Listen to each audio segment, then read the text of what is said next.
G'day, welcome to Deep and Meaningfuls with Furzey. Can you imagine having to eat 5 times the amount of food that you normally eat in a day? That is the life of a strong man. My guest on this one is Warrick Brant. Warrick is a pretty badass dude. He became the first Australian to make the world's strongest man finals after recovering from a broken spine.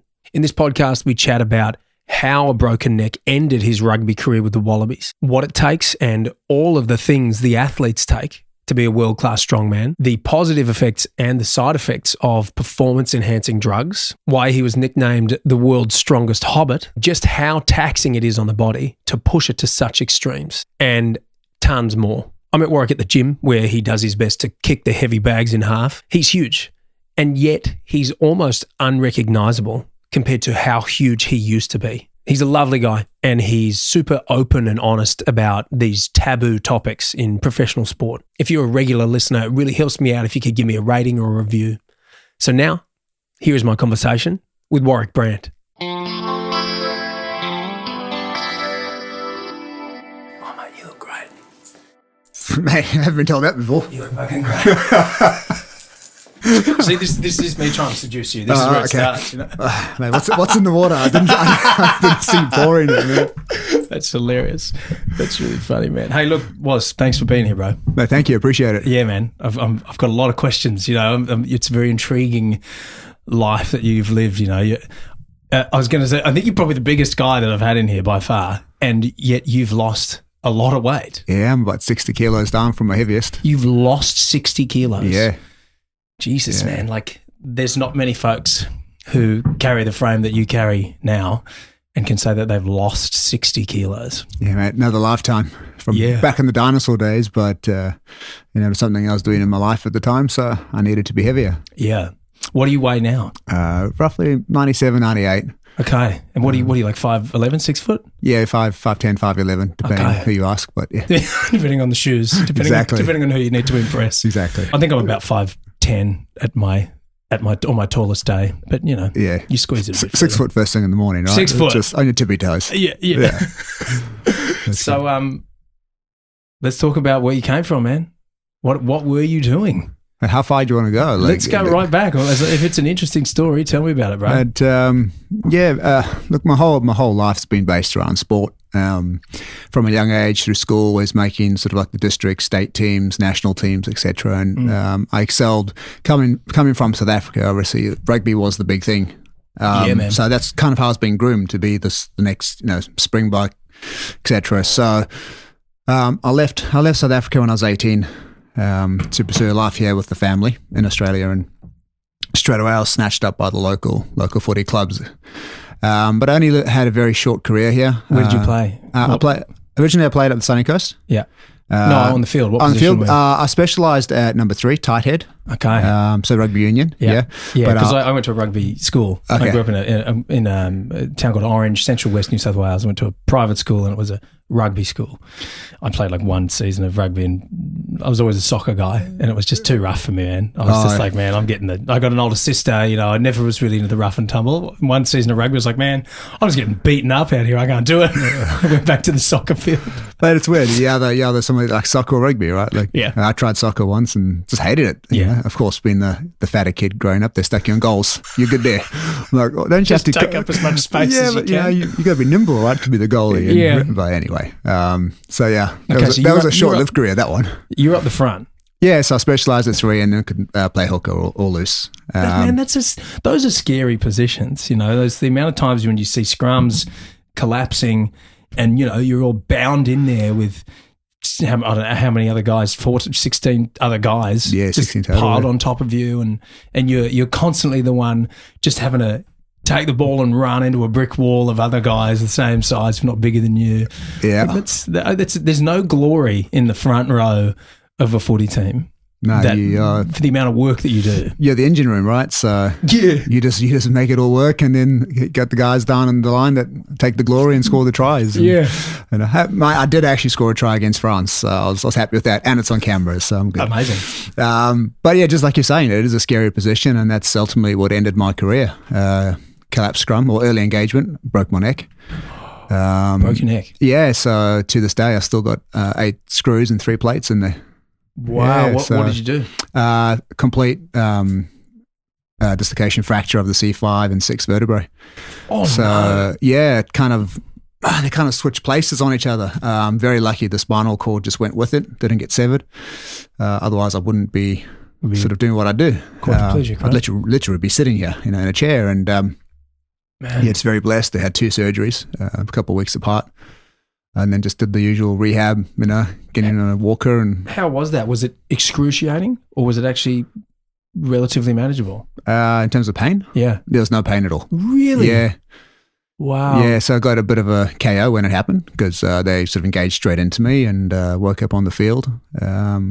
And the first thing you think about is, can I feel my legs? And it was funny, like I could feel my toes, but I had no movement in the upper body because C5 and 6 control your arms. So they all did the right thing, the medical team, and got me to the hospital. But the sad thing for me was that I was never supposed to be there. I was actually just down watching the guys train because I was on my way that weekend to train with the Wallabies down in Canberra. So I was supposed to be resting up. And So you were at that level? Yeah. I played. I went through the under 19s, under 21s for Australia. Ended up playing in the Premiership in the UK for the next season. Was still on contract with Queensland, and came back and was supposed to be heading off to camp, and it ended real quick. Wow. So yeah, that was that career. Okay, because I spoke with Grant Denyer, and Grant aside from being a TV host, he does a lot of racing. Yeah. And he was, as he put it, I was mucking around in a monster truck and landed badly. The suspension just didn't take or broke or something, and he busted his back, like one of his L something. Yeah, lumbar, exploded, basically. Wow. And he was in the worst pain that he's ever felt in his life, and his recovery was horrific. And he, got all addicted to the opiates and all that stuff to try and recover. And it was a horrible, horrible story. So it's interesting. I'll just, you hear about people breaking their back or breaking their neck. And it is fascinating to know that it can be quite different end of the spectrum where you're like, I didn't even feel any pain, to Grant being like, I wanted to die. The pain was so insanely bad. It's obviously to do with nerves and whatever's going on, but it could have killed you. Mate, yeah. I mean, it's interesting. Like you do hear a lot of people with lower back injuries that do have pain. It must just be something to do with the discs and what else that bulge out. So but yeah, very fortunate. In fact, the most painful part of the whole process was after the first surgery. Second surgery, I had bone taken out the hips to replace bone in my neck, and they needed to do a pressure roll in hospital. And one of the nurses came in and he grabbed me on the hips, put his finger straight into the scar where they had just cut open. That was the most painful experience. Right. So everything else was all right after that. Thumb in an open wound, pretty basically. I just screamed. That's the first time I think I've ever sworn in front of my parents. And you could just see his face went white, a ghostly white. Like, what has he done? And then I told him, man, I've got a cut there. So But anyway. Ouchie. Yeah. So how old are you at this stage? 21. 21. Okay. Yeah. And you were actually 20. Sorry, 20. Yeah. And your trajectory was to play for the Wallabies? Yeah, that was it. That's where I'd been groomed for. The 3 years leading up to that I'd been in this country playing with the junior teams, and that would have set me up really well for life, but it turned the other way and start again. Okay. And what was that? So what do you do? You're like, okay, I can't, this whole thing I'm basing my identity on, that's gone. Can't do that. That's pretty heavy, especially at 20. Yeah, like 20. You think you got good money coming in. You've had a taste of what professional sport's like and the paychecks that come with it. So you think you played rugby for 10 years and then retire for the rest of your life. And when that's taken away from you, it's a very quick reality of what life is going to be like. And it is brutal when you think about that, because 10 years is not a long time, but in the world of professional football, that is a long career. Yeah.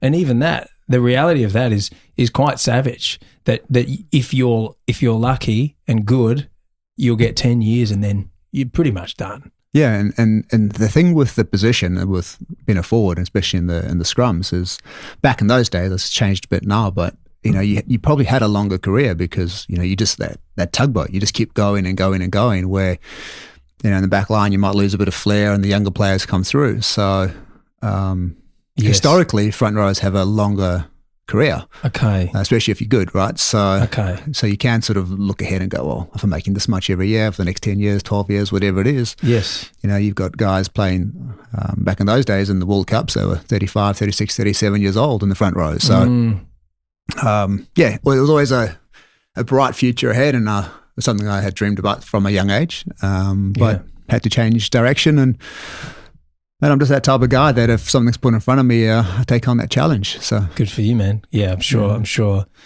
you could have fallen in a heap and really just wallowed and not really know what you were it was like that for a while. It's, yes. You quickly learn who your friends are, who comes to visit you, and just by your side, and the other people who just like, oh well, it was fun knowing you and leave. So definitely made some good friends over the years from it, and friends that you might not see all the time, but if you see them today, you'd still catch up and have a good time. Was there any support, emotional or financial or anything, from the organisations that were kind of grooming you to be where you were, or did they just kind of go, sorry, man, all the best? Yeah, it was an 8-year court case. Don't know if I can talk about it, but you'd say as much as you feel comfortable I don't know the legalities behind it, but it was an error with the Queensland Rugby Union where they had been insured by the HIH insurance company, and at that time, they had just gone under.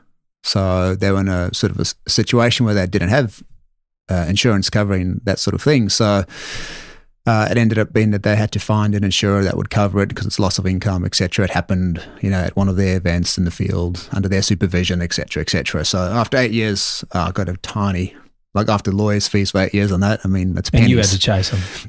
Yeah. So, came up with pennies in my pocket basically. And, today would even get you a deposit on a house, it's that sort of money. And it was unfortunate. But again, I'd done 8 years of sport after that. And as I said, I didn't just sit down and cry about it. As soon as I could, I was driving. Was the first goal. So I had the big neck collar on, and I was told, stay at home. Mum had to shave me and all that sort of thing because I couldn't sort of operate my arms properly at that stage. Oh, wow. I used to have to eat at a table level with my chin so I could just shovel my food. So I could not pick up a fork and put it in my mouth. Your arms you had basically T-Rex, no arms. Yeah, just limp, like really, really, really light. Oh, no. How demoralizing. Yeah. So as soon as I had a bit of movement back in the arms that I could actually do something. Yeah. I was like, I got my girlfriend at the time in the car with me. I said, you be my mirrors, you check everything, I'm driving. Because you can't turn. Yeah. So I'm there with this neck brace in the car, and of course not supposed to. So I had to wait till everybody leaves the home before I did it. Yes. Drive myself down to the gym, and I think the first thing I was trying just look at the weights, and really look at them. Hey, even that helps. I tell you, just that smell, Yeah. But, do you know there's studies that they've done where, I don't know if you've heard about this, but where people they've had these placebo groups, and they've gotten one group to do nothing, one group to lift weights, and one group to not lift weights, but to think about lifting weights and to think about getting stronger every day. And the group that does nothing nothing happens. The group that lifts weights gets stronger, and the group that does nothing but thinks about it also gets stronger.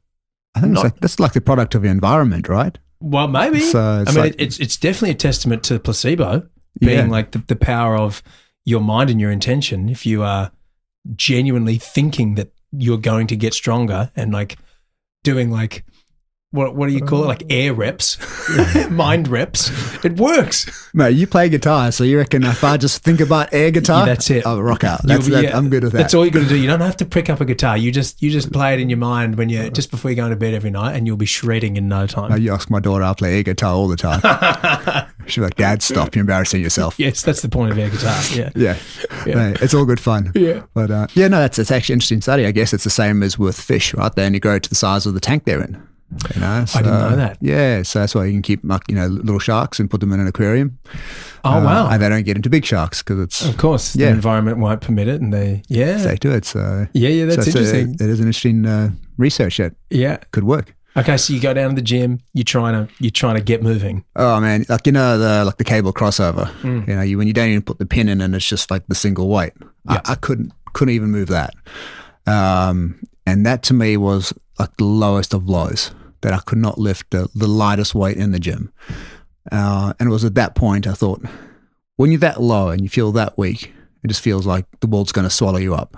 And I never wanted to feel that weak again. So from that point on, I was like, change my life around. I'm going to work on my body, get back to strength, and see how far I could take it. Okay. So that's really interesting. That's to hear, because I know where you went to. That makes perfect sense as to what happened to go, okay, I'm going to see how far I can take this thing, coming back from pretty much zero, almost no use of your arms, to right, let's go as far the other way as I can. Exactly. It's just that challenge, right? Like, yeah. That's why I don't understand people in life. Like if you have the ability to do something, do it. Don't just sit idle and let the world go by. Like make a difference to yourself or to others, but whatever it is, make a difference. So at that point, I was like, yeah, let me start by first of all losing all the excess fat, because lying around doing nothing, you lose all your muscle tone, and put on some weight. And I thought that step would be a bit of bodybuilding. So I committed to a competition with a friend of mine who was like a 6-time Mr. Queensland, Mr. Australia, etc. Yep. And he had access to a lot of the pros. His wife was a ex-Olympia athlete herself, so she was quite a lovely lady, but in the day she was quite a big girl. Okay. And access to a lot of the American pro bodybuilders. So I had a good network of people that could assist. Yep. And I trained for the next year as hard as I could. Look, I don't know how much we can stay on here, but I'm a very open book. Obviously, when you get to that stage, it's like, hey, you know what? I want to get back to strength, so let's get some gear into me. Go visit the doctor, say this is what's happened. Please, can you give me something to assist? Well, that's what I'm really intrigued about, that, because I feel as though it's in that, because here's the thing, when it's interesting when people even just want to debate about bodybuilders, especially at Olympia level, Mr. Olympia. If you all you got to do is have a look at the natural bodybuilding competitions, whoever is the best in the world, just Google it, and then compare that with Phil Heath, or Jay Cutler or any of these people, and you go, you even compare the natural winners with someone like Henry Cavill in Superman or The Rock, and you go, there's a drastic difference here. Yeah. Drastic difference. There's no discussion about, if you still think that these folks aren't using something to enhance what they're doing, then this is completely delusional. This is part 100%. Of the game. This is part of what you have to do, and the point is to build your body, right? So what do we do? What are all the things that we do? This category is one of them, right? Yeah.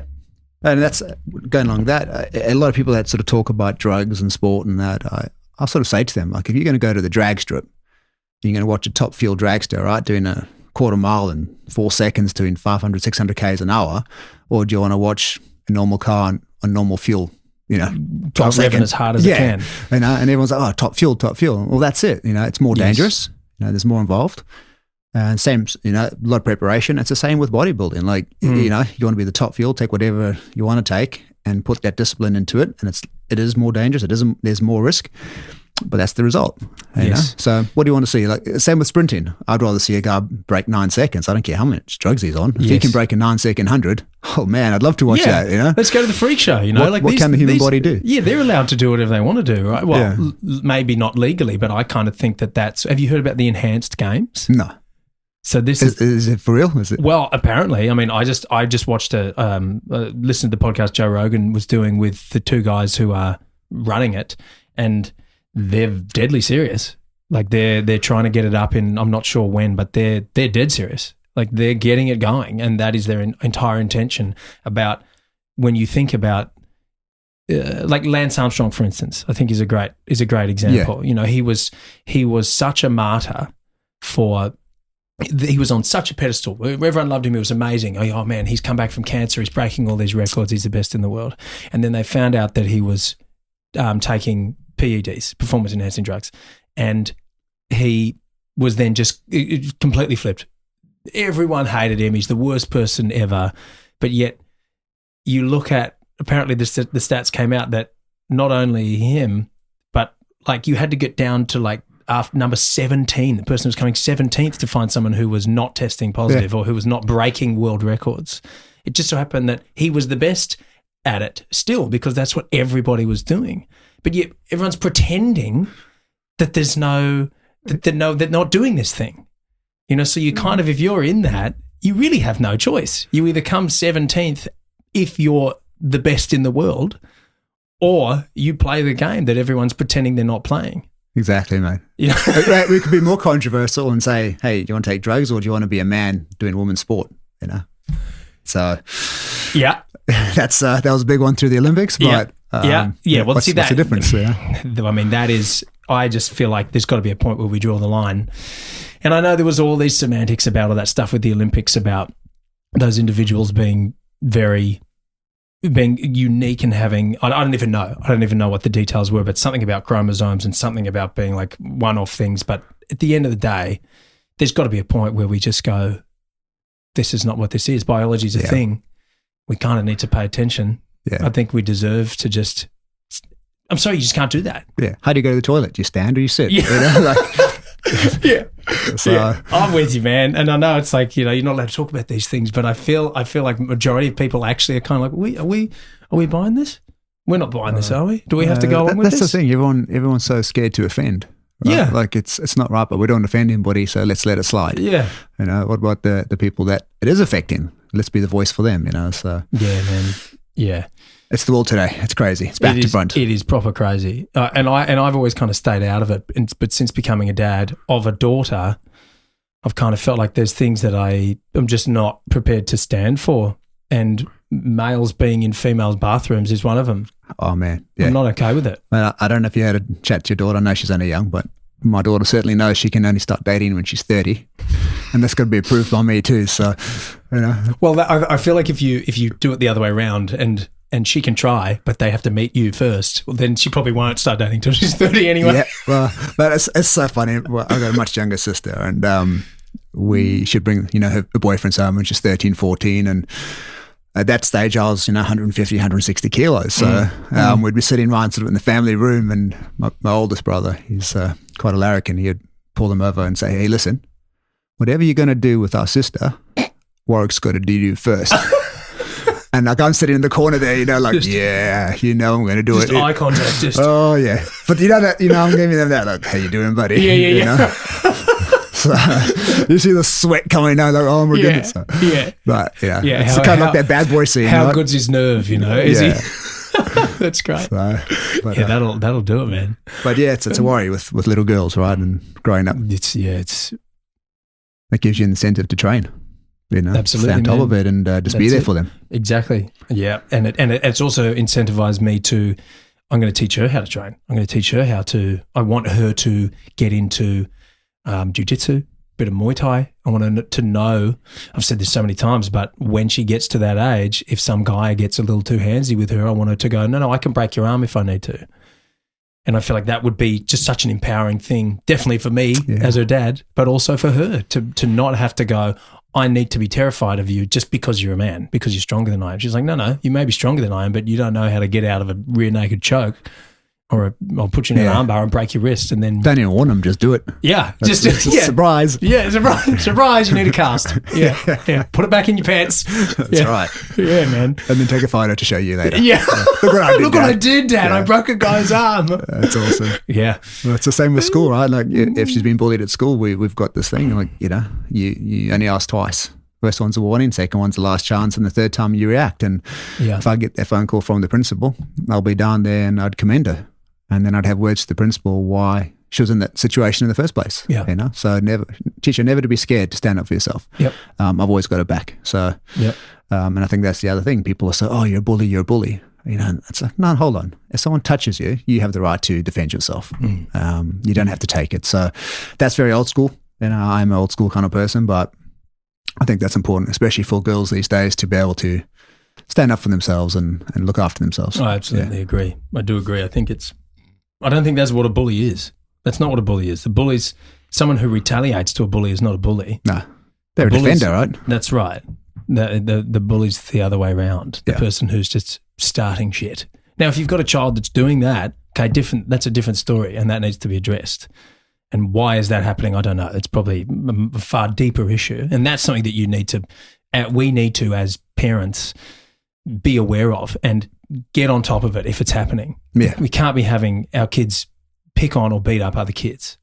It's not okay. 100% agree with that. You know, so it's like, and vice versa. We need to have kids and raise our own kids if they're being picked on that are not going to just allow them to be picked on, because it's going to happen throughout their whole life. Yeah, definitely. Yeah, man. Okay, so we went to, that's right, where were we? We were talking about... Sorry, back to the bodybuilding. Bodybuilding, Yeah, I'm really pleased strength. that you brought it up and that you were prepared to talk about it, because it's just so... Well, it doesn't even need to be taboo. It is what happens. That you need to build your body, and there are things that you can do in order to do that. Diet is probably the most important thing. Yeah. I mean, and training is huge. All the supplements that you can take that you can buy over the counter, and all the supplements that you can take that you can't buy over the counter. These are all things that everyone's doing if your goal is to get as big as you can, right? Yeah, and that changes all the time too, right? What you can buy and what you can't buy over the counter changes depending on, the ASADA and the druggers in sport, what they allow. So, okay, it's something you got to stay on top of as an athlete. But if you're not worried about that, then you just go for it. Yeah. Mind you, like for me, the reason why I did that, again, my older brother had dabbled in that through his sort of 18, 19, 20 year stages with some friends. I kind of grew up around that. I actually went to the States with him when he was studying sports science over there, and he spent some time training with a pro bodybuilder, Craig Titus, at Gold's Gym in Venice there. So it was awesome to see all these, the old school bodybuilders, the Aaron Bakers and Mark Matarazzo and guys like that, and watch the 96 Olympia in Chicago together. Yeah. And so it was like, I'm only 16 and I'm looking at these monsters, and we had a VIP dinner with all of them. So, Sean Reyes, Nas Elsonbody, Dorian Yates, legends. So in my head, you're just thinking huge, you want to be big, big, big. So that's how I kind of grew up around those sorts of the environment. So obviously my first choice when I decided I'm going to go bodybuilding wasn't, hey, I'm going to go natural. I'm like, man, I don't get tested anymore. I'm not playing rugby, so why not? Can you, just before we get into that, can you shed any light on what was going on with that when you were playing rugby? Do you know much of what was happening? In terms of drugs and the sport? Or is it super shady and it's just not talked about? And it's I saw some things which I guess were frowned upon or illegal. Not so much in terms of gear, but little things like, putting anesthetic into injuries to numb it so you could play the game. Oh, wow. Okay. Now, that's obviously a big no-no because you're going to cause so much more damage, but to get through it, that's, like if you're coming up to a final, grand final, whatever it was, we need him on there, so... Just do it. Just Band-Aid it until he gets off. Yeah, and if you jab an anesthetic in there and it's completely numb, you don't know what's going on, right? Oh, of course. Yeah, which is a big no-no, but witness to that. So a lot of that sort of stuff. Okay. Sure, there was guys doing bits and pieces, but we did get tested on our off season, so we'd just get the phone call from ASADA saying, "Hey, we're at your house this afternoon. Be ready."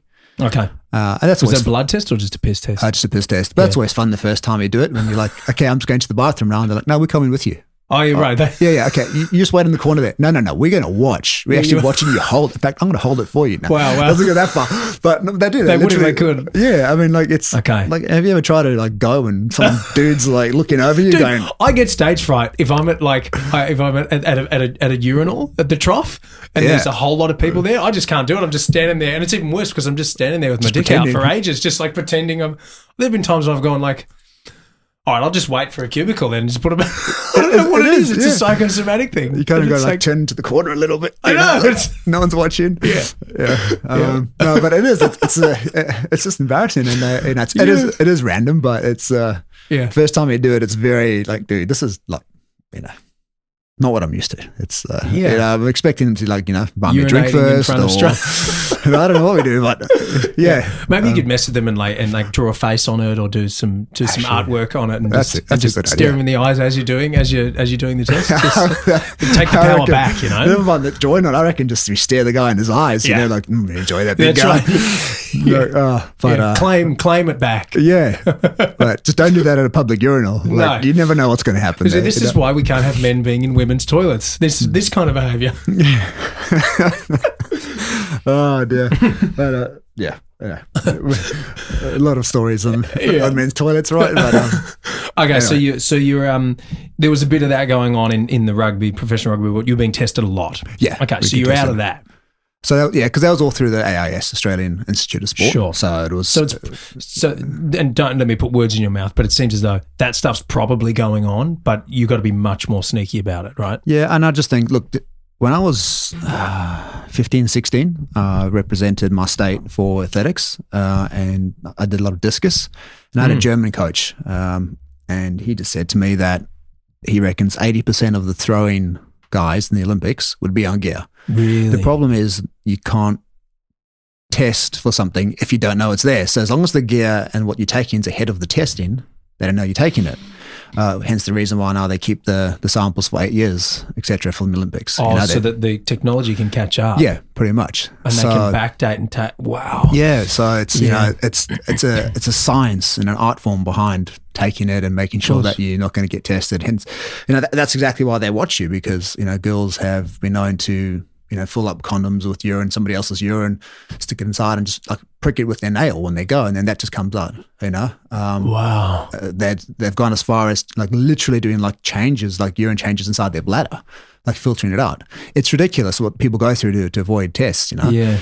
And the fact that that happens, and there's no alternative where it's like can we just cut the shit, guys, and just have sports, whatever they are, where we just allow people to do what they want to do. Obviously, within reason, we can't have their hearts exploding, but let them get to a point where it's like this is happening and everybody's on the level playing field. Yeah, because it just discredits everything else when that kind of business is happening behind the scenes. I don't know about you. I mean, maybe some people can, but I can't just bury my head in the sand and just pretend everything's a perfectly fair game when it's just not. But then again, you can have that. Let's do the enhanced games, as you said. Yeah, go for it, boys. It's take whatever you want, destroy yourself, but let's give us a show. But you're still going to have those guys that they can't make it in that. They're just not good enough. So they're still going to try to sneak the system and go into the natural games. Yes, Same as why you got these male lifters competing with females, because against the males they'll never ever get anywhere. So they take the next step, and it's quite funny because when that girl for New Zealand for the Com Games, excuse me, for the Olympic lifting. Ah, yes. I did a bit of research into how you qualify to be a female, and it was going through your testosterone levels, etc., etc. And I do my test all the time just to see where I'm at.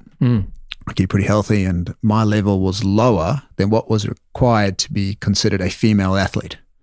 And I'm like, man, I am a man. I'm horny as a rabbit. I can train. I lift. I still gain muscle mass. All the criteria that happens from good levels of testosterone. Yeah, so I'm doing all of that, and that's not enhanced either. That's completely natural now. I haven't touched gear for since I retired, so that's 10 years now.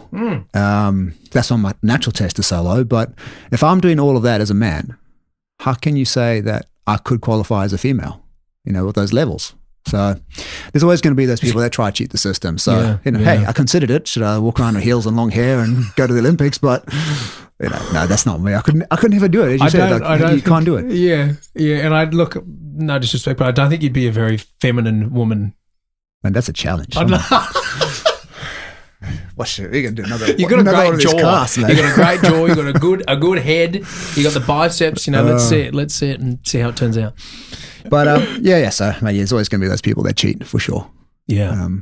But But yeah, so going back to the bodybuilding. Yeah, Yep. You're like, all in, let's do the things that I need to do to get massive. Yeah, and just back into shape, so I feel good about myself. Well, isn't there a lot that, aside from aesthetics, that you can use these PEDs in order to become strong again, become healthy again? Like, don't they use growth hormone for like burn victims and people who've been injured in order to help them heal? Yeah, growth hormone, essentially, a lot of people describe it as the fountain of youth. Yeah, regeneration of cells. So yeah, for skin, a lot of females take it for that reason. That their skin starts to glow and look fresh again, and obviously small doses. Yep.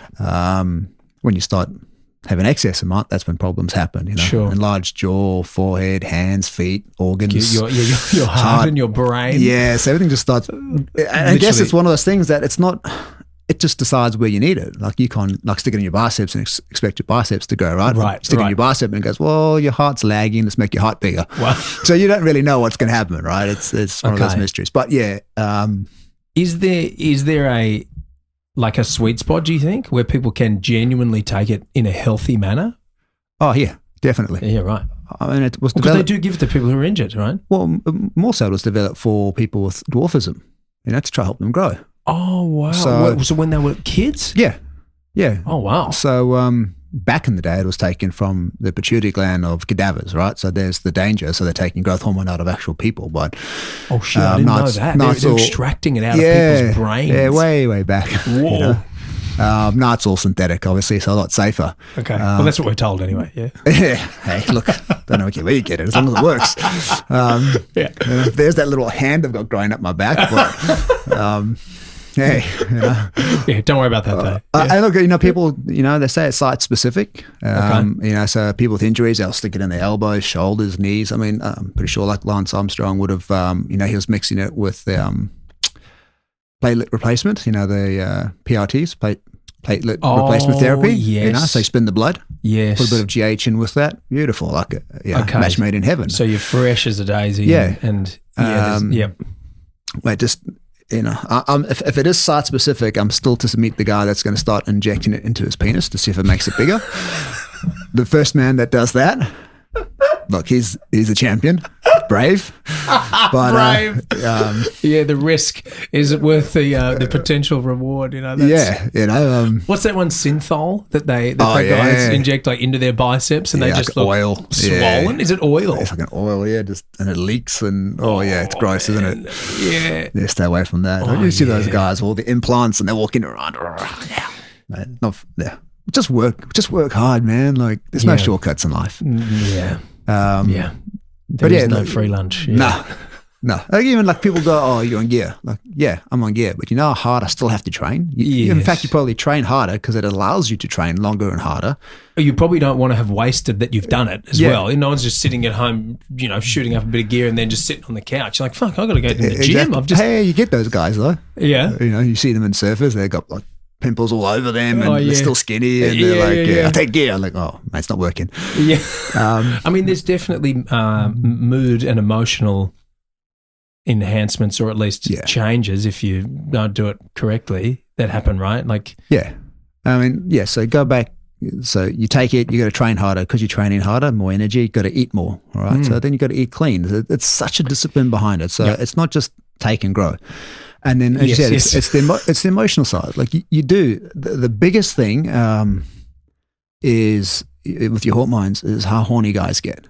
Right. And I could share a lot of funny stories, but out of all the travel I've done with all my other athletes that I've traveled with, to this day, it actually scares me to know that even the guys I thought were decent guys have all cheated on their partners. They just could not control themselves. Really? Yeah. The libido just goes through the roof. Yeah. And I'm like, dude, just go to the bathroom, man. Help yourself and settle. Don't go out to this club or that club, and you might have a wife, a girlfriend, kids, whatever. But it just blew my mind to see how uncontrolled they were with it all. Wow. Wow. So definitely that's the one thing that it just, sex drive is huge. Yeah, right. But then, then you can see when someone goes on an off cycle, when they drop their test, they start taking like the Pregnol or something to boost the estrogen to kickstart the natural test. So being a female hormone, then you get these guys that are crying at movies and have a anything. Super I spilled my down. drink. Yeah, so it's up and down, up and down. So because that's something that I think that is quite interesting. And when you start to do homework on this, I've only just really learned about this because I was chatting with another guy at the gym about it, and he's big. He's a real big guy, and he was really down. And I was talking to him, and he was really open. He goes, I'm off a cycle at the moment. And he was telling me, I was like, just that alone is hard work to ride that out, because you've gone from being like, full libido and full testosterone and just feeling like supercharged to the complete opposite. Tired all the time, no matter how much sleep you get, emotionally just flat. And then he was also talking about you have to counteract what you've taken, right? Which I don't think people really think about. So what do you have to do? So essentially, there might be new technology. Like I said, it's been a 10-year period since I've done it, but you'd be pumping yourself with female hormones, right? That gives you that kickstart. Your body goes, what's going on here? Like, why am I putting female hormones into your system? Kickstart your natural boost of test. This is when you've gone off a cycle of testosterone? Yeah, so once you've gone off, so you've got a big gap, right? If you're only going for a short time, you might take like a maintenance phase, like a very small amount just to keep you going. Yeah. Look, it's going to be different bodybuilding versus the strongman side. Yeah. Very, very different type of one of them cycles. Okay, one of them strength, one of them size. But I guess the scariest thing that you'll notice is like when you start taking huge amounts of test, your balls shrink. Like you get like two little peanuts in a sack, right? Right. And that's because your body is going, well, I don't need to provide this anymore, right? Exactly. I'm getting it externally. Yeah. So I can just shut that down. Exactly. And they've done tests where they almost believe it's as effective as birth control for women, because you stop producing, your sperm. It's just not working. It's interesting. I was listening to a podcast with a guy who was saying that he went on TRT when he was, which is testosterone replacement therapy, right? When he was, that's not for you, by the way. I know you know what that means. No. Just for anyone listening.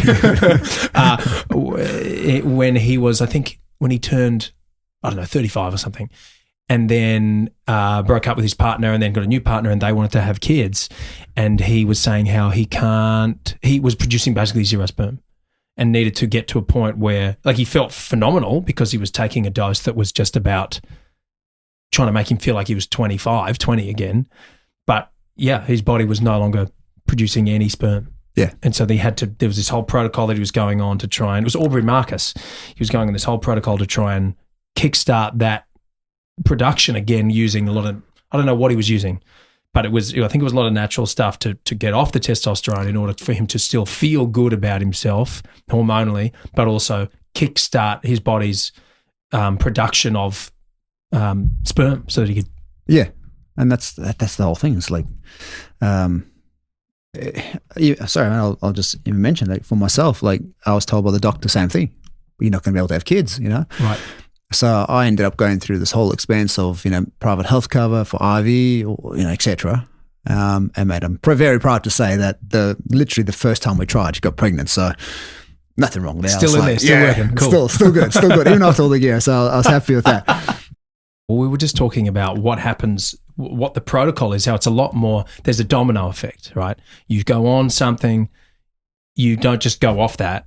You have to do things in order to counteract that. Yeah. Because, so if you say you're taking just testosterone, your body goes, I don't need to produce this naturally anymore. And where that comes from, which is in the testes, they just basically just dries up. Just dry up. Yeah. And then can they come back to life? Yeah. Obviously they can, depending on how much damage you've done. It does, yeah. Like, it's if you come off properly and you take all the right things, they certainly do sort of enlarge again and start functioning. At one stage, getting those sorts of supplements was, like gold. If you had your hands on them, people would be paying 10 times the amount just to get it. But yeah, if you did it all properly, it should all come back to normal, depending on the abuse, I guess. I've never sort of been that far down the path. Sure. But yeah, it does. And if you don't, then it will come back to a degree, but never the same size that they were. And the damage will. Yeah, the damage will be permanent from that point. I see, yeah. Well, I guess there are, and this is where it's a slippery slope, right? Because you see female bodybuilders who get that very masculine jaw, the voice drops, and the voice never goes back, no matter what that's one of the side effects that they just can't change. Yeah. Right. No matter if they've stopped it for 30 years, the voice has changed. That's it. So, certain things grow. Yeah. And again, you can't choose. Like, you can work your muscles, and it's the same principle, break down the tissue, regrow it, but it's just other areas of your body that just decide they need to grow as well. So, who knows where that's going to be. So, okay. So there's a lot of stuff that people can and do take, right? They stack things like, we're just talking about simple testosterone, right? And you probably want to try and get something that is, what do they call it when it's biologically identical or something like that? I don't know. I heard this somewhere with the TRT, where you're just trying to just replace. I think it was Robert F. Kennedy Jr. He's in his 70s, I believe. He's on it, and he looks great. He's still working out, and he looks great, and he's alert, and he's masculine, and he's obviously taking a level that makes him feel like a younger man. But then when you start getting into stuff like, who's that guy's name? Rich Piana. Oh, yeah. Have you ever seen him? Yeah. I used to watch him years ago. He was a monster, man. Oh, yeah. He was a freak huge. of a person. Just like veins coming out of his veins, and was very open about all the gear that he was on, but talking about like Dianabol and these things that are, used for horses and all kinds of crazy shit. There used to be, we had one as well. My brother had it. Was the Anabolic Bible. Okay. So this is going back like your 80s, 90s, steroid cycles. And it'll go through and why you take it. And it literally had it all planned out. And wow. You'd read this and just be like, wow, man, like that's a lot of gear that people are putting into themselves. Wow. So like a whole witch's cookbook, recipe book of how to get jacked. We lent it to somebody, never got it back. So it's floating around there somewhere, but it's probably not at the library. Yeah. Like we bought it, right? So, but I just don't think you can get them anymore, because of what it is and the controversy behind it. Yeah. But certainly technology changes. You've gone from things that, you take shots every day. Now you've got different gear that you only have to take sort of every month, 2 months, and it's got sort of long lasting. It's better for your system, so you're not always jabbing yourself. Yeah. But also very interesting what people talk about in terms of how much they take. Like, are they going to a doctor? Has a doctor actually monitor them the whole way, or they just, going to their backyard, cook, and just getting told, hey, take this every 3 days, and they have no idea, nervous, right? Man. Yeah, and I see it all the time, especially the young kids. Like, a young kid can't go to a doctor and go, hey, can I get some gear? So they go to the local gym. They're like, hey, man, can you get me something? It's a drug deal. Yeah, and then do they even know where to put it? Yeah. And of course, orals, people don't want to take orals because that causes more damage to your system. And, oh, really? Yeah. Is that because you have to digest it? Yeah. So it's toxic through your system, right? Interesting. So it's actually safer for people to inject these things. If they know what they're doing, I guess. That'd be terrible. Just so everyone knows out there, I'm not promoting it. So yeah, of course. Yeah. Unless you really want it, and then just give me a call now. I'm just kidding. You got to make some money on the side, mate. Oh, jeez. I'll get myself in trouble there. But that's the one thing I was very blessed. I did have a doctor that looked after me through my career. Right. So I didn't have to resort to black market, which was, made it so much safer for me. And and then if I was traveling through Europe, it's pretty much over the counter, right? So there's no prescription required. Really? But it's not fake. It's from a pharmacy. It's all the legit stuff. So if you needed a top up while you're traveling, you can go get it. No problem. Wow. What can I ask what you were taking when you were really trying to get huge? So I stayed away from a lot of things. I had a basic test. So from the early days, again, this is old school, right? So I'm going back from a background of old school. So the old SUS 250, Sustenance 250 was kind of like a staple thing that we'd take. What is that? Is that a type of testosterone? It's just got 4 different strains of test in it. Okay. So there's strains. Yeah. So four different blended together. Okay. It's taking one a week. So it's 250 milligrams a week. Okay. At the most, I was taking one every 5 days. Okay. But then you got guys that are taking 4 shots a week. So 1,000 milligrams a week, just of that, all right?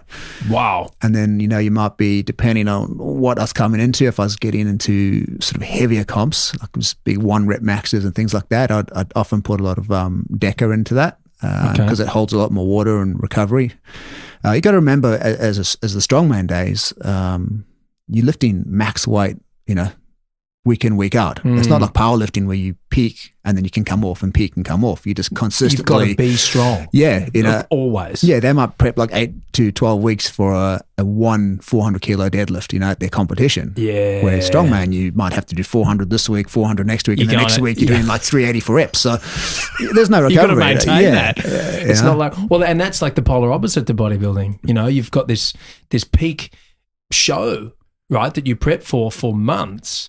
And you dehydrate yourself and you get ridiculously lean with holding this huge amount of muscle mass. It's all super unhealthy, right? Just to look that way for that show. And then, oh God, thank God, you just eat and you get back to being a normal human being. But it's a brutal toll on the body, right? For those bodybuilding comps. It's terrible. Did you compete? I did one competition with the IFBB. Okay. I was young, come out of that surgery, and I wanted to get back to being strong and getting myself in good shape. So I actually looked a lot better the day before. Before the comp? Before the comp, yeah. So I had the photos before the day. I looked really nice and tight and shredded. And the day of the comp, I just flattened out. So obviously my sodium, fluid intake, all that was not right. And I just kind of smoothed out. It's such a balance, isn't it? So, but disappointing. I only managed 4th place in that, so it's all right. It's good going from nothing to the 4th place on stage. I was a novice, I wasn't pro or anything. Obviously, novice competition, and the guy that won it, man, geez, he should have been on the pro stage. He's like, dude, looked like he'd been training for 40 years, and just big and shredded and proportional. It was amazing.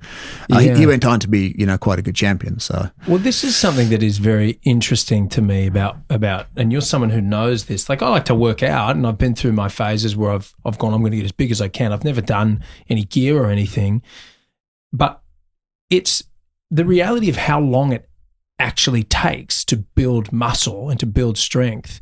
It's a long time. Yeah. Whether you're and you see these incredible transformations from these movie stars, they turn around from one movie where they're starving to another movie a few months later and they're fucking swole. It's even that though. It's challenging. It's tough work. Like, you can't just jump in the gym for a few weeks and all of a sudden you're jacked. Like, you've literally got to tear the muscles down, rebuild them by eating super well, eating the right things, do it again. This takes months and months and months and months, like years realistically, right? Yeah, and sleep. Sleep's a big one. Yeah. Sorry, let's get off me for 1 second. So you've got a bit of entertainment in your background, right? Yeah. So what lengths would you have gone to get a role in something? Look, man, and I've said this before, if I were to be cast in something where I was required to be huge, I would get on the gear for sure. Like, there's something exciting about that to me, to have the opportunity to go, obviously I'm going to do it as safely as I possibly can, but if I had to play, I don't know, a superhero, Conan or something, if I got the role of that, I'd be like, fuck yeah, this is going to be fun. I'm excited. If I'm going to be Wolverine, it's like, let's go. Let's see what I need to look like a superhero. You got to do what you got to do. And the reality of it is, I'm not getting tested. I'm not competing. And also, this is show business, man. This is a movie. This is aesthetics only. I would need to look as good as I possibly can for the camera. And there was a story about, you think about Terminator, and obviously that was Arnie, and he wasn't as big as he was when he was at his pro bodybuilding days, but he was huge and swole for a while, and that was what was cool about it. The commando shot of the biceps and Terminator. That scene where he walks out and I think he's naked when he's just come back, and he's all like, he's stage ready. He looks awesome. It's ridiculous. Then they did a remake with Christian Bale and the Aussie guy, Sam Worthington. Sam Worthington was the lead. And apparently there's a story, I don't know how true this is at all, so Sam, I apologise if I'm getting this wrong, but the story that I heard was that Sam just didn't really want to work out. He just wanted to go to the pub and have lunch at the pub and not really work out at all. And the expectation for me as a viewer was, remake of Terminator, who are they going to get in there? And he better be huge, because you're filling Arnie's shoes. But Sam was, not only was he not huge, he was pretty soft, bit of a pot belly, standard dad bod. And it was just, to me, I was kind of bummed out. I was like, man, this is Hollywood movie, bro. You're feeling Arnold Schwarzenegger's shoes. Get fucking massive. You know, it's not, you can do it safely. No one's testing you. This is what people want to see. Anyway, that's my take on it, man. I think it would be a fun challenge. Now, maintaining it for a long amount of time, I don't know if I'd want to do that. I think that would be very physically and emotionally stressful. I love being fit and I love working out, but getting a role where it's like, dude, you need to be jacked for this role. I'm like, great, let's go. Yeah. I guess at the end of the day too, like it's your job, right? So for that 6 months preparation, whatever they give you, that's all you have to do. Is train and eat and sleep, and that's the focus, you know, and you're getting a paycheck for it, right? That's it. But I guess like that's hard work. But for me, I think what impressed me more out of everything I've seen was Phoenix for his role as Joker. I mean, to lose all that weight, I think that's a lot harder to starve yourself to that point. It seems so much harder and so much less fun. Same thing with like McConaughey in Dallas Buyers Club. Yeah. He was saying, I heard him say somewhere, what he was eating was like an apple and a can of Diet Coke. So just enough to survive, right? It blows my mind. Like, that's horrible. Yeah. Like, so you know what it's like when you've tried to cut body fat. It's way less fun than trying to put on weight, right? That extreme too. They are literally anorexic. Well, that's fat, let alone trying to cut muscle. If you're just literally, starving yourself, that's literally starving yourself because your body is eating your muscle. It's one thing, fat is there because it's stored energy and your body obviously wants to burn sugars and carbs first, but it'll burn fat. That's what it holds it for. Muscle, on the other hand, it's like, hang on, this is connective tissue. This is holding my bones together. This is making me move. I don't want to eat this at all. So, and I've never I've never gotten to a point where I've intentionally tried to lose muscle. I'm trying to get as huge as I can here, but life gets in the way. Yeah. But like that must be excruciating. Horrible. I'd much rather spend, the 6-12 months working my ass off in the gym rather than starving myself. Yeah. Like it's, what did you have to do for the movie? Nothing. Did you eat? No. I did absolutely nothing. Yeah. No way. Yeah. No fun in that at all. Yeah, that would be brutal. Yeah. But as you said, it's a job and it'll be fun doing it. So, it would be, man. And it's a challenge to yourself too, right? Like, hey, what will happen? And of course, you'd be guided by trainers and medical staff on that too. So why not? Yeah, and people can be a cowboy about it, and this is kind of what you're talking about, which is where it gets a bit like shady, really shady. This has just reminded me. I went to school. I used to go to school with a guy, and he was just like me, probably skinnier. He was a skinny, normal guy. And then I had a birthday party a couple of years after school and invited heaps of people. I think it was my 21st, so this would have been 3 years after high school. And I invited him, and I hadn't seen him in years. He turns up, and I was like, oh, wow, something's happened. He's like bursting with pimples all over his face, and he is so huge. He's so jacked, and he's almost unrecognizable. Like I genuinely didn't know that it was him for a moment because he came up behind me. He was like, oh, Furzey, how are you, man? And it took me a moment to go, oh, shit, that's the guy from school. And it was a great example of, I think, what happens when you don't follow the guidelines of how you're meant to do this, because he did not look good or well. Yeah, it's taxing. And I didn't know what to say. I said to him, wow, man, you're huge. And he was like, thanks, man. Yeah. But it was like his skin was just like crying out for help. He was just covered in pimples and it was probably all over his. So what is that when you get acne from? I think some people just react a bit different. Sorry, man. Yeah, man.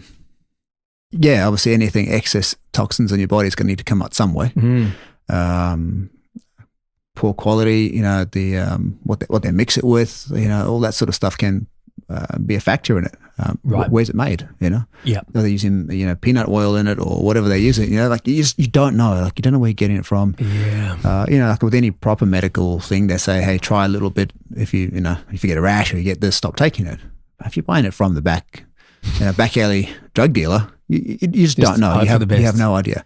But it's funny though. Like you're saying, like he's oh, thanks, man. Like he thinks he looks good, right?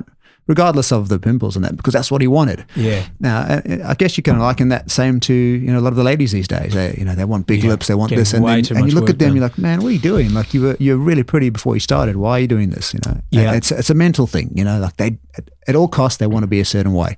Yeah. And that they only see it their way, and if that makes them happy, so be it. But it's just, it is quite sad to see that without any guidance, they just go wild and just pump it in. Yeah, and it is one thing with for instance, what women do when they go too far with surgery and plastic surgery and cosmetic surgery and all that kind of stuff. It just looks, you know, they get that look like they've been stung. You know, everything just looks kind of like tight and swollen. Yeah.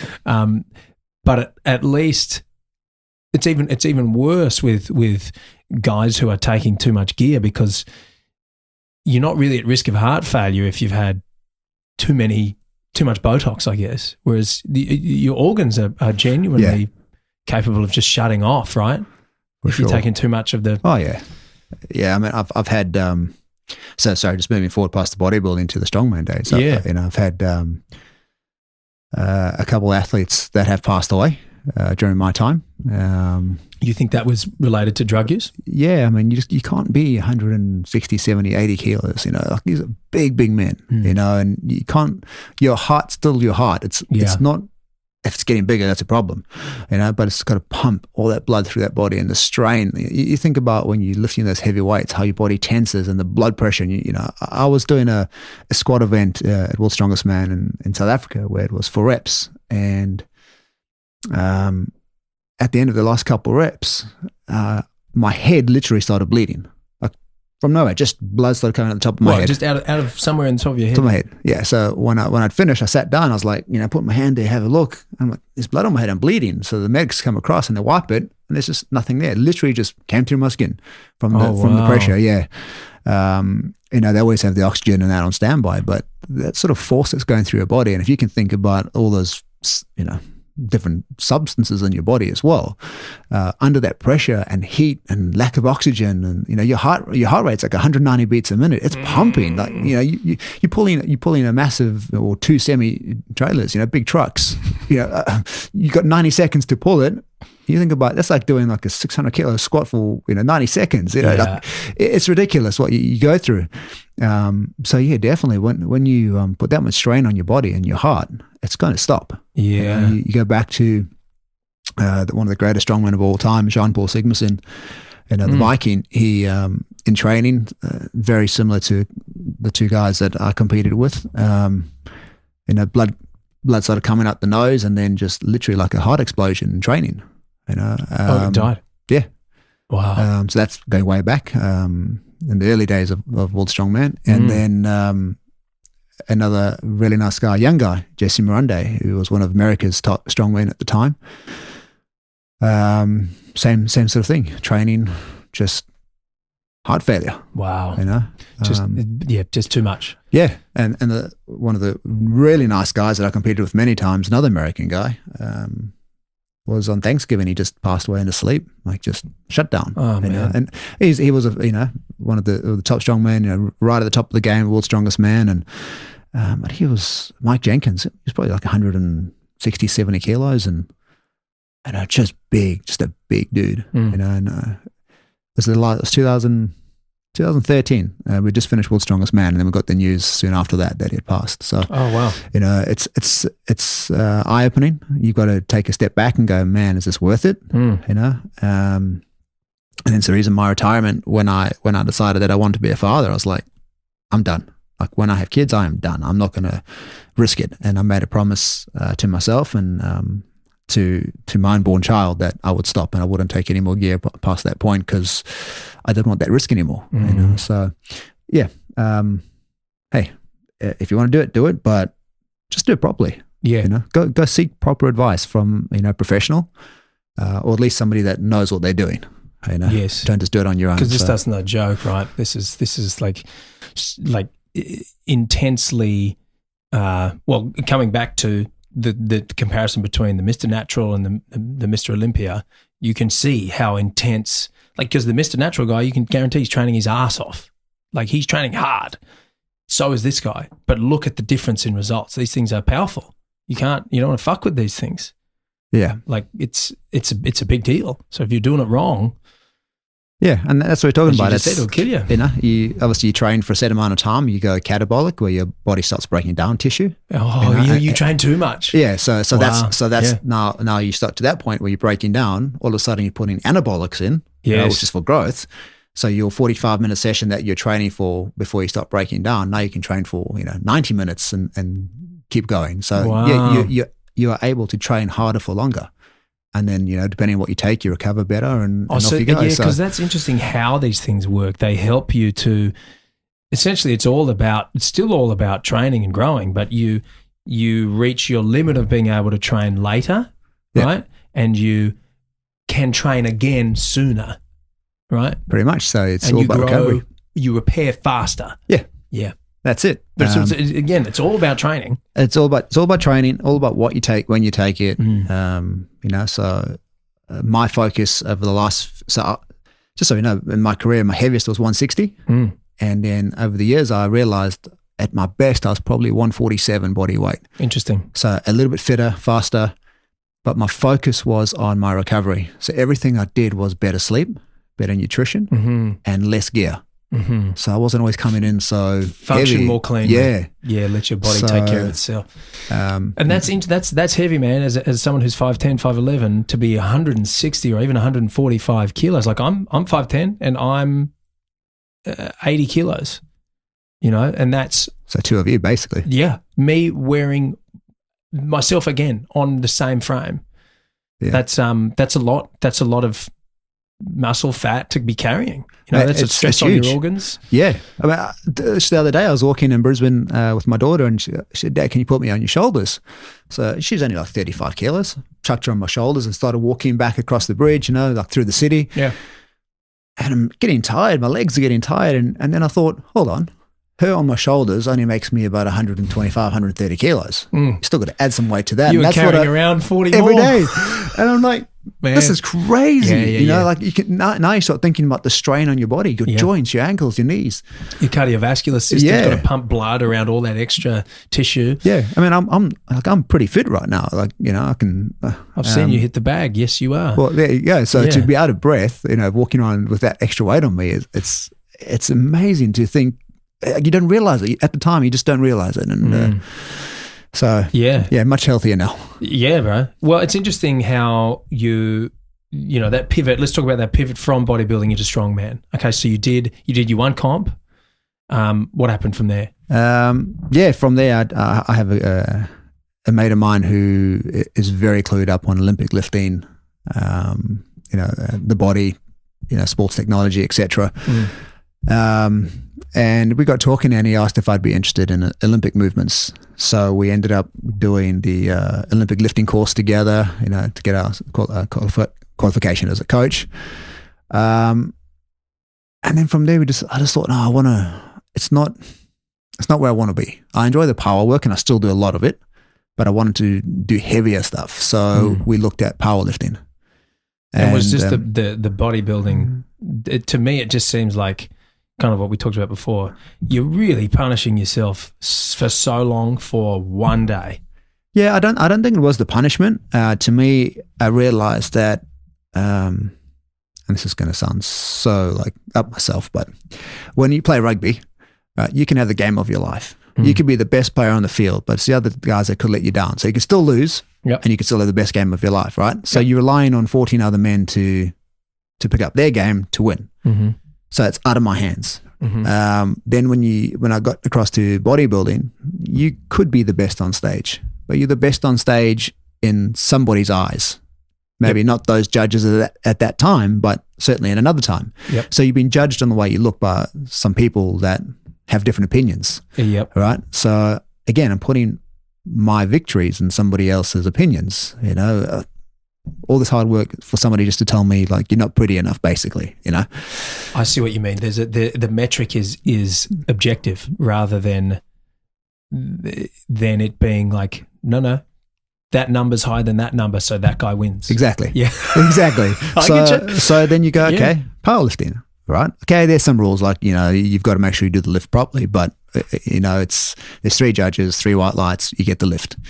But it's as hard as you train, the heavier you lift, the better you're going to do. Mm-hmm. So, if you undoubtedly lift, let's just say a 300 kilo deadlift with no hitching, nice and smooth, you're going to get the white lights. Mm-hmm. 300 kilos, geez. So that's, you put your destiny in your own hands at that stage. Yep. Did you lift the weight? No one can say.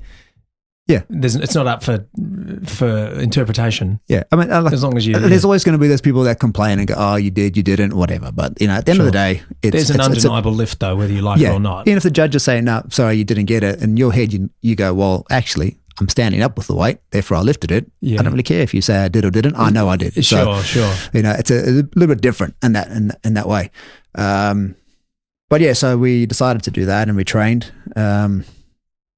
So real funny story behind that is that it was the Queensland Championships. But I had a contract to work in Japan. So the day I was leaving for Japan was the same day as the competition. So I ended up in Brisbane on Queen Street. I set up a stage there, Queen Street Mall. I won that, set the Australian record for the year for the 3 lifts. This is powerlifting. It's powerlifting. Yep. Yeah. So the squat, bench press, deadlift. So you're pretty fresh in this at the moment. Pretty fresh. And you're doing well. Yeah. It's also drug tested, IPF drug tested. Okay. So did the 3 lifts. On my final squat, my 3rd squat, I hadn't even taken my belt off, and a member from the side had grabbed me and said, "We're doing a drug test." And the first thing they say to you is, "Have you had any performance enhancing drugs?" I'm like, no. They said, "Have you had any stimulants?" I'm like, well, no, nothing illegal. And then they bring out a new booklet that says you can't have things like ephedrine or anything, right? Ephedrine used to be okay, then it wasn't. Okay. And I'm thinking, hold on, the stuff that I had, did it have any ephedrine in it? And I'm thinking for a while that it did. I'm like, oh no, I think it did. And I disclosed that. I said, hey, these pills may have some in it. Just they're like a weight loss pill, just a stimulant, basically like a pre-workout kind of thing. Anyway, same thing, drug test, off you go to the bathroom. I don't know who gets these jobs. It's the one job I do not want. But sure enough, they're peeking over your shoulder, making sure you're holding onto your Johnson and no one else is doing anything for you. You're putting your own wee-wees in the cup. No, as I said, I've just finished the squat, right? So I am pumped up, the blood's flowing, I'm dehydrated now. Like I'm not ready to take a pee.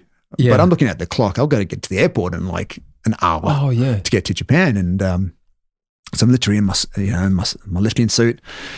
Get the test done. Thank you very much. And straight in the car, drive to the airport, turn up to check in my lifting suit, chalk, blood, everything on me. And I'm like, I'm late for this flight. So thankfully they check me in and then let me go to the business class lounge to have a shower. Okay. Nobody wants me on the plane looking like I did. But that was the start to my powerlifting career. Wow. Right? And it was good that at the time I had set the Australian record for the weight division. Wow. Heavyweights. This is deadlift. It's the 3 lifts. So it's a deadlift to start. Yeah. And then you do the bench press and then the squat. So it's your combined total. Oh, wow. Okay. Yeah. So the compound movements. The big ones. These tough ones. Yeah. Like you can't. All 3 of those require your whole body. That's it. So, said dehydrated at the airport, cramping up on the plane, all the fun things. But that said, a good, having that weight next to your name set me up in my career for the strongman stuff. Okay. Because when I was in Japan, I was working as a strength and conditioning coach for a rugby team over there. And I had a phone call from the president of the American Strongman Federation. And she called me and said, hey, would you be interested in doing a competition in America? And I was like, okay, what are we talking about? And she mentioned it was the strongman stuff. And I was like, oh, no, that's pretty cool. Okay, so this is the pivot from powerlifting. Yeah, so I was like in my head thinking, okay, cool, different sport. I'd always watched it on TV as a kid. Right? It's fun, right? Yeah, like ESPN, watching I watched Strongest it too. Man. It was cool, man. Yeah, as a little kid, I'd see these massive Nordic dudes with these, just lifting these huge fucking stones. It was just like, whoa, these guys are these characters. It was like almost like the wrestling, right? Man. Big and loud. So I've got that introduction going, but at the same time, I had a local guy here that was trying to set up an Australian Strongman Federation, and he asked me if I'd do some stuff for him as well. So between the two of them, I sort of did a bit of work, and And I came back to Australia and just did a very basic local show. And the next thing I get a call from the American lady again saying, hey, listen, I need someone from Australia to compete at the, it was the IFSA World Championships. So there's two competing federations, World's Strongest Man and IFSA. Okay. And I'm like, hold on, I haven't even done like a real strongman comp yet, and you want me to come to a world championship? So like talking about deep end, right? Yeah. And how big are you at this phase? Good question. Probably maybe only 100, mid 130s, 140. Okay, yeah. Yeah. So I competed powerlifting at 125.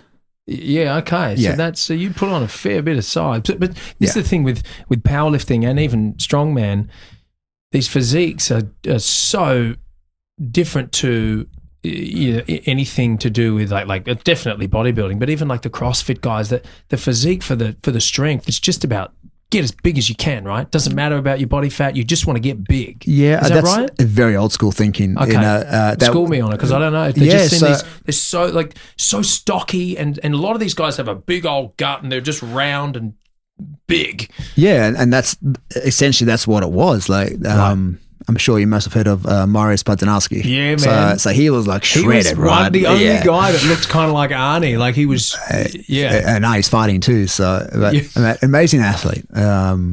His training, his diet, everything was just so different.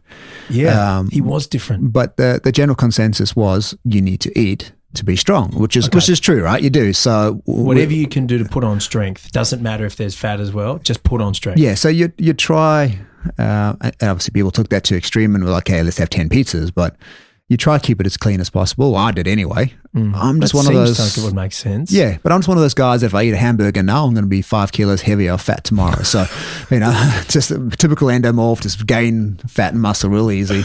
Right. So I had to be a bit cleaner with that. And you're so worried about not getting enough calories in for your strength that you overeat, right? Okay. So, when you're talking 8 to 9,000 calories a day, did I need that? Probably not. But you're so worried about not being at your peak. Yeah, you don't want to leave a day behind where you haven't.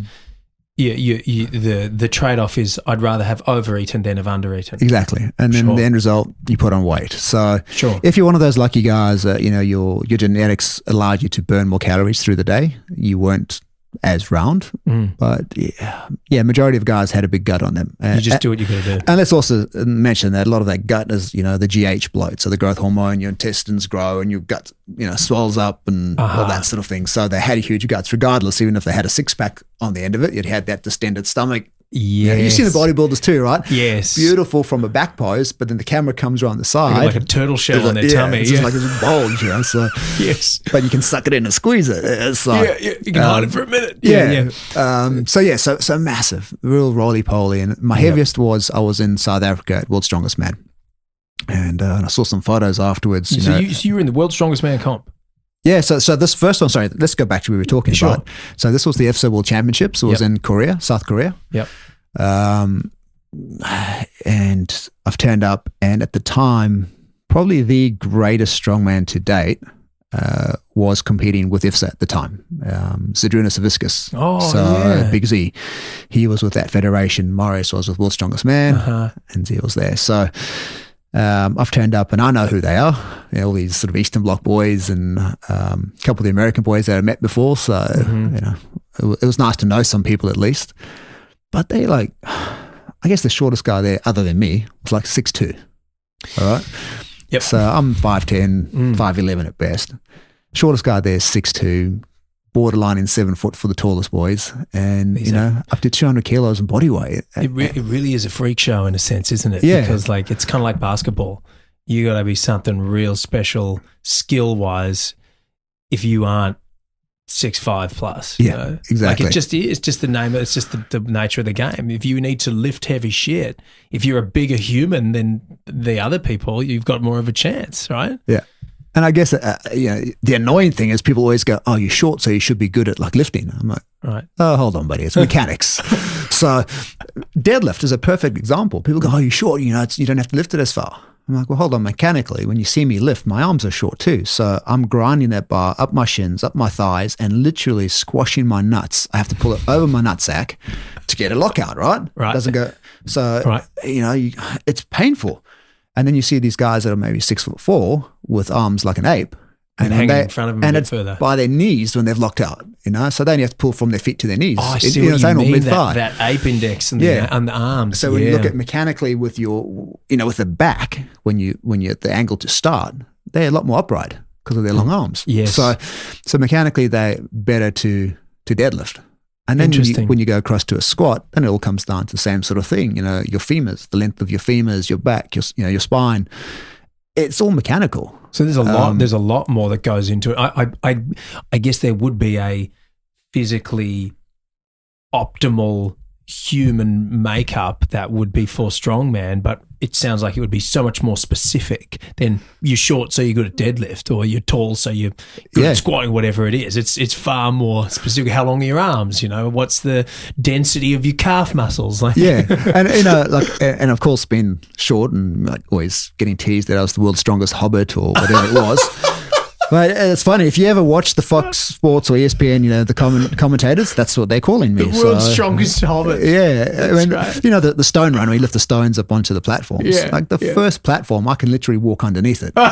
like they're 6 foot, right? So I'm underneath it. Whereas the other boys just kind of put it on. I've got to lift it up. So power was a big thing in my training because I always had to lift higher. Of course, you got to lift the same thing. It's not the equality games where it gets to be, so you're 5'10", so your stone only has to go to this percentage of your height.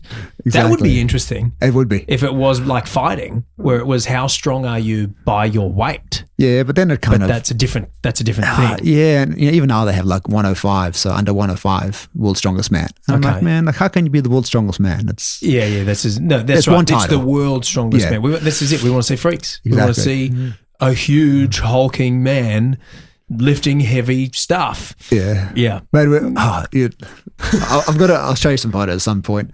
Hafthor Bjornsson. Yeah, man. Okay, so he's almost 7 foot, right? And he's the mountain, right? Yes, the mountain from Game of Thrones. Yeah. So dude. He's a monster. His calves are like my thighs, man. It's ridiculous. You don't understand how big he is until you're next to it. What is he, like 7 foot? He must be borderline. He is huge. I got a mate who's 6'5", and I feel like anything above 6'4" is kind of for normal people, heighted people. It's not a word, but you know what I mean. You look at anything above 6'4" and you go, "Oh, that guy's tall. That's tall." So someone up around 7 foot, that's like a real head turner, man. Especially when you're, 5 foot wide. He just weighed in this morning, pretty six pack and everything, at 180 kilos. I saw he just put a post up this morning. I'm like, because he's all shredded now, isn't he? Yeah, that's a big person. Man, my brother-in-law's Barry Hall, the footballer. Oh, really? Yeah. And so when we're together, I'm like, you're tall, but big Barry. I've been around those sorts of guys. So how tall is Barry? Tall. Yeah, 6'5" at least. Yeah. No, he is tall. But it's like you said, like most people, you look at it, go, wow. But when you're used to it, it's and I've seen taller, so bigger, much bigger. When you have to lift the same rock as this guy. Well, let's go back to being short, right? It's okay, well, I've got to lift the stone to that height, and Thor and I were competing head to head in Giants Live when they had it here in Australia. They had a Giants Live event, and we finished first and second. So wow! The last event was a medley. We had to load these kegs and then some big chunks of wood onto a platform. Now the platform is like on my neck here. So for Thor, that's like his waist height. Yeah. So we run in, grab it, and I'm keeping up with pace. But every time we get to the platform, I have to stop and throw it up. He just runs and puts it down and goes back. He's got a foot on you. Yeah. So like, how do you tell who's stronger when it's the time's made up by that stop motion? Yeah. Yeah. And that's how it went. Like any medley, it was always to a platform. So I always had to take that extra second to pause and lift it up rather than put it down. But then it's hands as well, man. Look at these little hands. Like they're like jelly beans for fingers, I'm not going to show you mine. Oh, dude. And then you got like Mark Felix, a British guy. He's got banana fingers. It's the biggest hands I've ever seen. Right. Right. And can pick a human up with his. Dude, he was always winning the grip strength stuff. Just monster hands. Yes. Great deadlifter too. But Brian Shaw, he's another one. Brian is if you said to me, you need to take a gorilla and transform it into a human. That's Brian Shaw. Oh, really? Like His long arms and dude, when he takes his shirt off, like it's just like silverback. Like you've shaved a gorilla. Yeah, it's wow. ridiculous. He is a huge human being. And he Absolute seems monster. like a teddy bear. He seems like the sweetest dude. Oh, he's a nice guy. Yeah. And, he's a big man. I still remember. I think it was my first World's Strongest Man. He was sitting next to me at breakfast, and he's got a huge plate of food. Obviously, we had our own separate buffet at the hotel, and That would have been a big food bill, man. just the amount of eggs coming out of there. And he's literally like his first meal, his first dish, should I say, was a plate just piled up with French toast. Like it was like this huge French toast flour around this plate, little syrup on it, and then another plate next to it, just eggs on top of eggs on top of eggs. He ate that and then a whole lot of other stuff. But what really blew my mind is he had his protein shake there with a mass gainer. Like a huge mass gainer shake as well. that he drank after all of that. Oh, wow. And I just looked at that. I'm like, dude, like I ate one plate of food and that was a lot. Yeah. I couldn't. Yeah. And then the size of the stomach on him and the load on your digestion must just be incredible. Man, I just love it because all of them are like eating and they go, oh, yeah, I'm going up for a nap. Yeah. Okay. I'm going for a swim, but you go have a nap. Yeah, and wow, then wake up, I've got to eat. Like, man, that toilet in that hotel room, I reckon it's dead. I remember seeing this doco with Jay Cutler, who was a bodybuilder, right? But it was the same thing when he was trying to get huge. There was this section where they're just following him with his eating, and you could see he hated it. He was like, "This is torture." Yeah. He just seemed miserable, constantly eating, and he was really not happy. And it does seem like at that point it could be pretty torturous. Where there's nothing worse than when you're super full, but you're like, you've got a caloric amount that you need to hit, and you're like, I've got to finish this plate. Yeah, gross. It's disgusting. Yeah. Do you know Sebastian Orup? Guy from Sydney. He's trained half door for a lot of his events. Oh no, okay. So great trainer, nice guy. I was actually with a friend of mine who I was coaching and helped them to get to World's Strongest Man in the Philippines. I think it was 2016 or 17. He's a Kiwi but lives here in Australia. He actually gets paid to play Fortnite on Facebook. Oh well, he's like the world's strongest gamer. That's hilarious. That's funny. Yeah, snapping controllers. So Sebastian and I were both in Philippines with the boys, and man, everywhere Thor went, they were side by side the whole time. Like he's a good trainer, right? And they're side by side, and he's got a bowl of rice and another thing of meat and like a liter of stock. So he could put his meat on the rice and pour the stock so he could at least eat it, so it had like some moisture in it. Just constantly. Yeah, all the time. Right. Brian, that same competition, he had food flown in from the States because he didn't want to eat what was in the hotel. Yeah, Mind you, this hotel, the US president stays there when he comes to the Philippines, right? So it's a top-notch, full security, food's immaculate. Like the buffet had its own cheese room, like twice the size of this. Its own cheese room. Yeah, it was like all the desserts, all those tiny little beautiful presented desserts, all the little individual drawers. Yeah. So this is like 7-star eating. Yeah. And he still had food flown in from the States because he didn't want to risk, diarrhea or anything. It's interesting, isn't it? Because that's such a big part of being strong is fueling and recovering. Can you walk me through what, for you, and this is, by the sounds of things, a relatively conservative eater, what was a day like for you when you're competing in like World's Strongest Man? What do you eat? How much are you eating at 150 kilos? Right. Every morning started. I'll have a 3-egg omelette in the morning, and cup of coffee, maybe some fruit. What are you having? That's still good though, right? Yeah, how many eggs are you having? No, it's hard for me to eat in the morning, so I'd only have 4 eggs in an omelette, but I'd have a whole avocado and cheese in that. So it's essentially dense fat protein. Yep. But I'd also have a high calorie shake. So when I say high calorie, we're talking like, you got your full fat milk, massive scoop of peanut butter in there, your protein powder, bananas, MCT oils, a bit of oatmeal, all just easy to drink it. So that's a good hack. You can drink those calories. Yeah. Probably a lot easier than you have to sit and chew them and digest them. And yeah. Yeah. So the food was literally so you had something in your stomach like to digest as such. Whereas if you just drank it all day, you wouldn't be digesting properly, just like in and out. Yep. So that was first thing in the morning. I'd go off at the time I was working desk job. So my second meal was you working in an office? Yeah. Man, I always think about guys like you with your normal life when you're also doing that. Like you have Ronnie Coleman, wasn't he a cop? Cop, yeah. The most terrifying cop, dude. I was doing design work. Yeah. So waddle into the office, sit down on your specially made chair. But I still got that chair. I did actually have a specially made chair. I got it still. That's great. It had to take like 300 kilos or something. It was, I still got it today. Yeah. Testament's 20 years old and still working. Amazing. Second meal, I either alternated between just a huge bowl of oatmeal and I just put like protein powder in it and just mix it up. So very plain, easy to eat. So you're pretty healthy so far. So far, yeah. So far. Okay.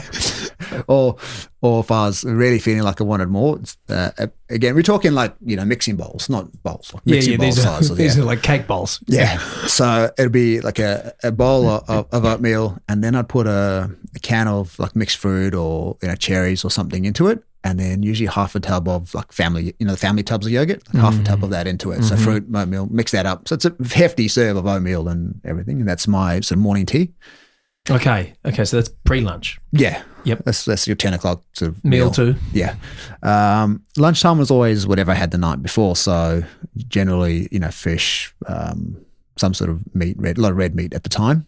And back then I was a bit more flush with money. So, I'd get those big meat trays. So I'd cook a barbecue and, you'd have like lamb chops and chicken and everything just piled up. So there's always excess. You got a bunch ready in the fridge. Yeah. Cooked and ready to go. And always with veg, sweet potato, very bodybuilding style with sweet potato, broccoli, and rice with the meat. So it was a fairly healthy, but I'd have sauce, so barbecue sauce, whatever I wanted, versus the sugar intake, which I probably don't want as much. Okay, that's lunch. That's 3. That's lunch, yeah. After that, the meal that I'd have would be like my pre-training meal. So that one would generally be a couple sandwiches. So rye bread, usually rye bread, peanut butter, jam, strawberry jam or something like that. So, and you would train in the arvo? Yeah, after work. So that's usually about the 3:30 mark. I'd have that. So it's a couple sandwiches, peanut butter, jelly. You're not too heavy before you train. Yeah, right? banana. And like a small shake, just a normal, a couple scoops, just for that protein in there. So like a normal person meal almost. Yeah, normal person meal.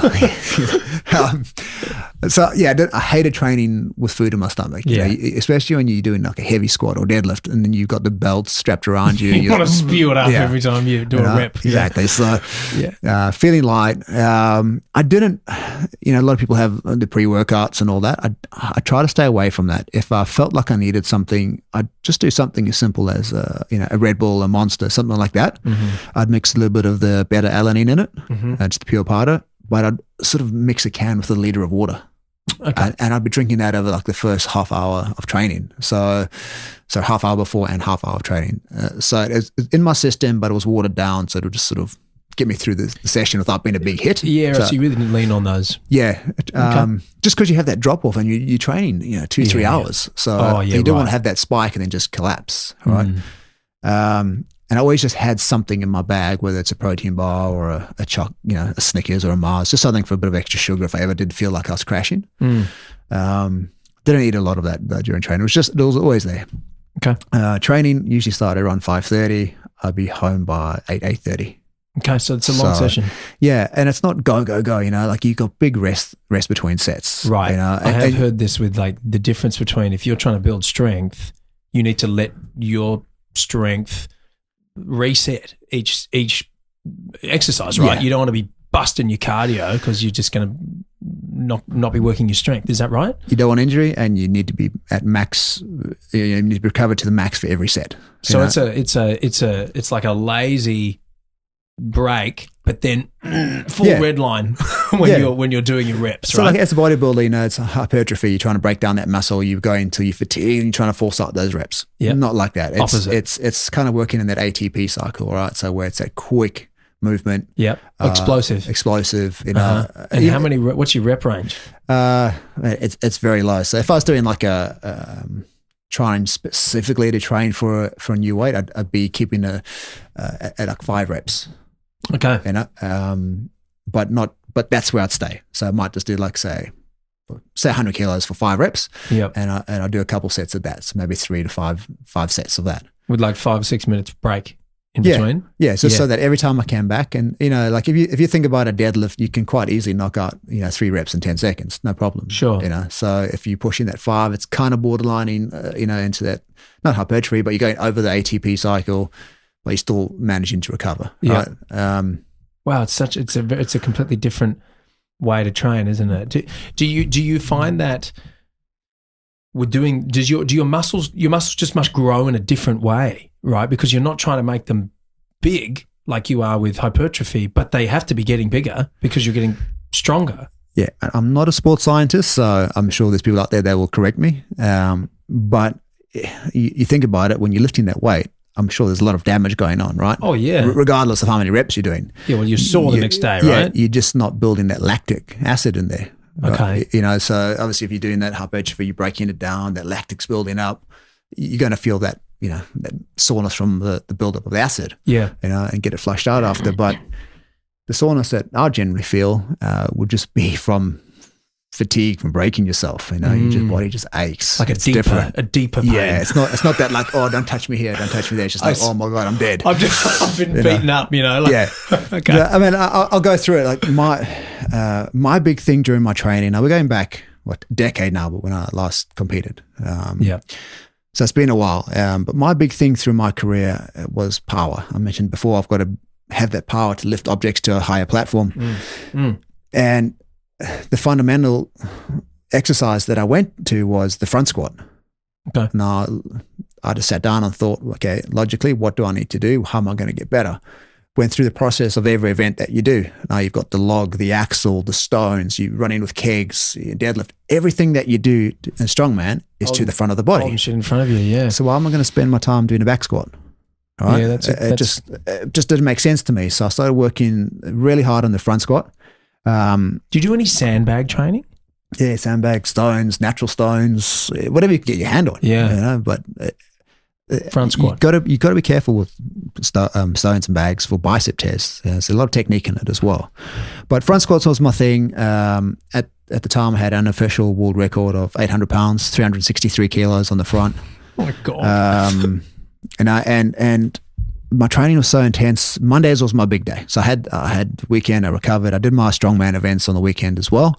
But Monday was my big day. And mentally, I had to front squat no less than 320 kilos for a triple before I started deadlifting. So that was my thing. Like if I'm not doing 320, I know I haven't recovered properly. I know I haven't eaten properly. I don't have the energy and the strength. So you can imagine Monday started with, I use the axle, the big fat bar axle, do my cleans with. So I do power cleans, just real light, 80, 100 kilos, just clean. Yep. I mean, like, yes. I know what you mean, bro. I know what you mean. Okay. Yeah. But it's just like 10 sets, every 45 seconds, do a double. Bang, bang, bang, bang. Yep. Nice and light, warmed up. Yep. Hit the front squat, start nice and easy, single plate, 60 kilos. And then you go in 60, 100, 140, 180, 220, 240, 260, 280, 300, 320 for your triple. So by that stage, that's more than a workout for most people, right? Yeah, so you're building up and doing all of those. Yeah. Wow. So that's a lot of work. A lot of work. And obviously I would always just like start with 10 reps, then 8, and then eventually just get down to doubles and then do my triple. And then start on deadlift. And then the deadlift would, I'd vary it between power and strength. And so one of my favorite things to do for my power training, I just put 180 on the bar. And I'll do 10 sets of 2. So just doubles every minute. All right. So you pull whatever time's left over, rest, go again. Okay. Yep. And then I'd have a 3-minute break. And then I'd do it again, but this time, over the next few sets, I add a plate.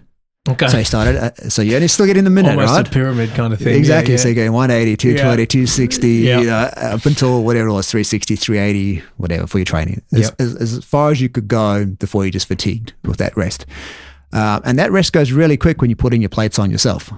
So you put down the bar, you go put a weight on, go put another weight on, you come back, it's time to go again, So when you think about that you pull in, anywhere up to 380 kilos with less than a minute's recovery, that was the type of training I did to make sure that I was ready if we had a deadlift for reps, or if I could pull 360, 380 like that, give me 5 minutes, and you know what you can pull up 400, 420, whatever it is. So how often would you try and train like record lifts, like as heavy as you can possibly do, or was that not really something you tried? You just wait until the day? We always push ourselves, right? Sure. So regardless, you can walk into the gym and go, all right, I've got a plan. This is what I'm doing today. And then you get to that weight and go, I'm feeling good. I'll just put a little bit more on, put a little bit more, Yeah. But my whole plan through my career was never to leave the gym failing a lift. Okay. I always preferred to leave knowing I could do more rather than realizing I've reached my limit. Yep. Okay. So it's a mental thing. So you would turn up to these comps with that in the back of your mind, knowing like, I've got a little more than the numbers I've put up in the gym. Yeah. Thinking that like, I know I've got more in me. Yeah. And how much more, you don't know. But did that come off for you a few times? Yeah, every time. Like, oh, really? You always did PBs at comps? Yeah, for wow. sure. It's I suppose the adrenaline and the excitement too, that's an extra little enhancement that you just can't get any other way than being at the competition. Yeah, look, it wouldn't be every comp, but Sure. you certainly have some of your best lifts at the comps. Yep. The first 400 I ever pulled in competition, I'd only trained up to 340 leading up to it. I'd had a couple injuries, so I couldn't really pull too much. I mean, I'd pulled more previously, but in training and whatever. But leading up to that was 340. So when the comp came, it's literally all the guys sit down and we go, okay, opening weight's 320, right? If you bomb, you're out. See you later. Weight goes up. Oh, and so you just agree on that together? Yeah. Where you're starting? Where we started, yeah. So, if you're weak, well, see you later, buddy. We're not going to cater for you. This is where we're starting. And then it goes from there, like what jumps you want to do. So that comp, I remember I had a guy by the name of Benedict Magnuson, who was the deadlift world record holder at the time. It's a great name. Yeah. Icelandic guy. He had just finished pulling 465 kilos in comp. He was made to be a strong man. That's ridiculous. Yeah. I think he was born with longer arms. Like legitimately, I think there was something defect that he had long arms, but brilliant. Yeah. So of course. Did you say 460? 460 had pulled like just leading up to that comp in another powerlifting comp, right? So God. Here we go. Let's start at 320 for a guy that can pull 460. Yeah. So of course he's there going, why 320? Let's start at 380. Well, settle down, cowboy. Like some of us, Yeah, some of us want to play as well. So I think it went like 320, 360, 400. So I didn't really have an option. It was either say no at 400 or have give it a crack. Have a crack at it. Yeah. And so and so you pulled a 400. Pulled a 400, yeah. Wow, man. So what was your best deadlift ever? 420 was my best before I retired, yeah. But remember, you don't do it every comp, right? So it's one of those things. It goes through phases. Like, for the next year, it might be who's going to be the best log presser, and then change to axle, and back to deadlift. And my one thing was squatting. They never catered for that, unfortunately. It was always squat 4 reps. But never max squat. Max, yeah. Okay. Yeah. But I've got some good videos. So, if it's not on video, it never happened. That's and right. I do have some videos. So, but I've got a great video of a 400 kilo squat where I was doing box squats, parallel box squats with 400 for 6 reps. So, whoa. So I know I could do it. And man, and again, a guy of your size, that we have to take that into account. Like that's someone who's 6'10". There's just a lot more muscle that their frame can handle, not more strength that they should be able to gain. Yeah, and it's I think I maximized what I could on my frame. Sounds like it, dude. And I guess that's why at the end of the day I realized that I'm probably unhealthy and I need to stop. But yeah, well so that's an interesting thing, isn't it? To get to that point where because all the things we're talking about this is extreme. You're eating, the way you're eating is extreme. The way that the supplements everyone's taking, legal or not legal, they're extreme. The way that you're training, fuck man, it's extreme pressure on your body, on your heart, on your organs. These are red line behaviors. So how far in do you get to the point where you're like this has got to have a time limit on it if I want to become an old man? When does that start to creep in? When you, as a competitive athlete, and you never want to admit that you're done. Right? Sure. You just want to keep going. I'm going to be 45 this week, and I'm still wanting to fight, like it's my next challenge is fighting, but I never want to stop competing. I think it's the joy of preparation, the discipline and all that goes with it. But as a strongman, like when you have an injury, it's not a minor injury, right? It's major things go wrong at that way. You snap a bicep off or something like that. There's some disgusting stories I could tell you about injuries. I mean, just personally, I've this left bicep, the long head's gone, it hasn't been reattached. Oh, really? Because it snapped off the tendon, not the bone, so they couldn't stitch that back together. I was squatting one day and I had my top 3 ribs pop out. What does that mean? Just disconnect from from the pressure. sternum? Just pop, pop, pop. And you, because it's right there, I could hear it. It was so much pain, just it was horrible. Finish the set and then we'll go deal with that. Right? It was terrible. Click them back in. But then when they got to stick needles in it, they're sticking it right under the clavicle. They're sticking big needles in. I was like, oh, that's fun. But a lot of ruptures, like muscle ruptures and bruises. Your leg goes black or your arm goes black, and and then of course the boy's biceps tendon's always snapping, and that's always fun to watch. You see it pop up, or chest, a big one. It just comes off and just rolls into itself. Yeah, extreme sport comes with extreme injuries. Passing out, like with heavy weight, getting crushed. Compilations you see people deadlifting and just passing out and having the thing. It's traumatic. Right. I wasn't competing in this one. I was actually watching. It was a Pro-Am event in the UK when I was over there, and in the junior, so under 23, they were doing a medley. Guy was running with the keg and just dropped, literally dead. Oh no, he died. He heart failure stopped. He was out for like 20 minutes or something, and the medics were there, and then eventually came to. But now they're obviously worried about brain damage and all that because of the oxygen. So I don't know the outcome, what eventually happened to him, but they took him out of there breathing in an ambulance.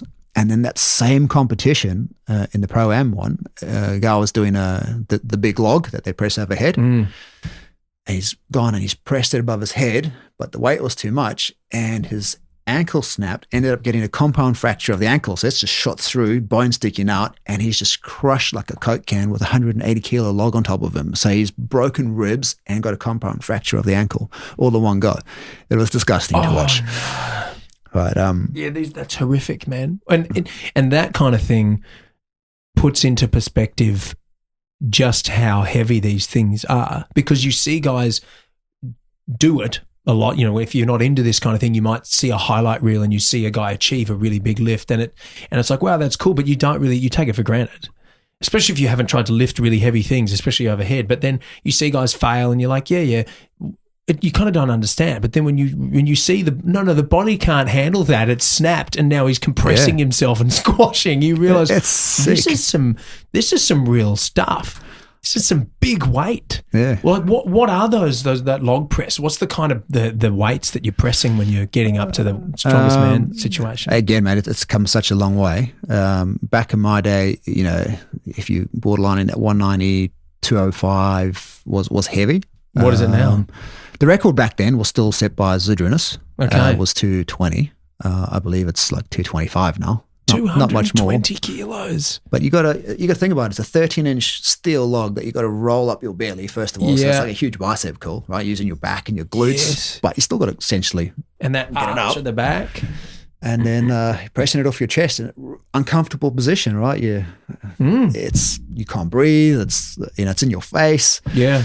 Again, a lot of injuries, but man, and you got to remember too, like a lot of these events are outdoors, uneven surfaces, equipment that they've just put together from whatever.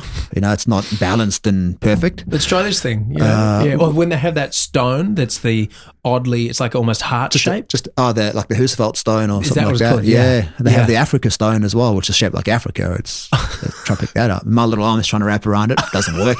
You see all these guys, they can hold their hands together and they'll go. I'm like, you can't even make your hands meet. Yeah. So, see the bicep strain on that.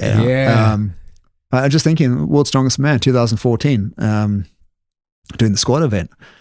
I was in the same heat as Eddie Hall. I'm sure you know Eddie Hall. Myself. Yeah, so we're all together and doing the squat. And Eddie and I were the last two guys to go because we were the best squatters at the time.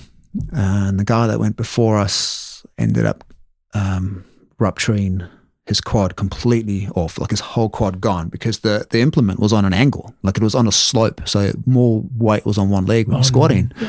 And that's the one that went. So you hear the snap and the pain, and the medics are there, and there's like a big half-hour, 45-minute gap, and you've cooled down, you got to warm up again, and that he thought really ruined your flow. Yeah, shit, of course. Like we're sitting there going, oh crap, and then you get out there, and the promoter goes, "Hey, Warrick, I need you to finish this," because no one had finished it yet.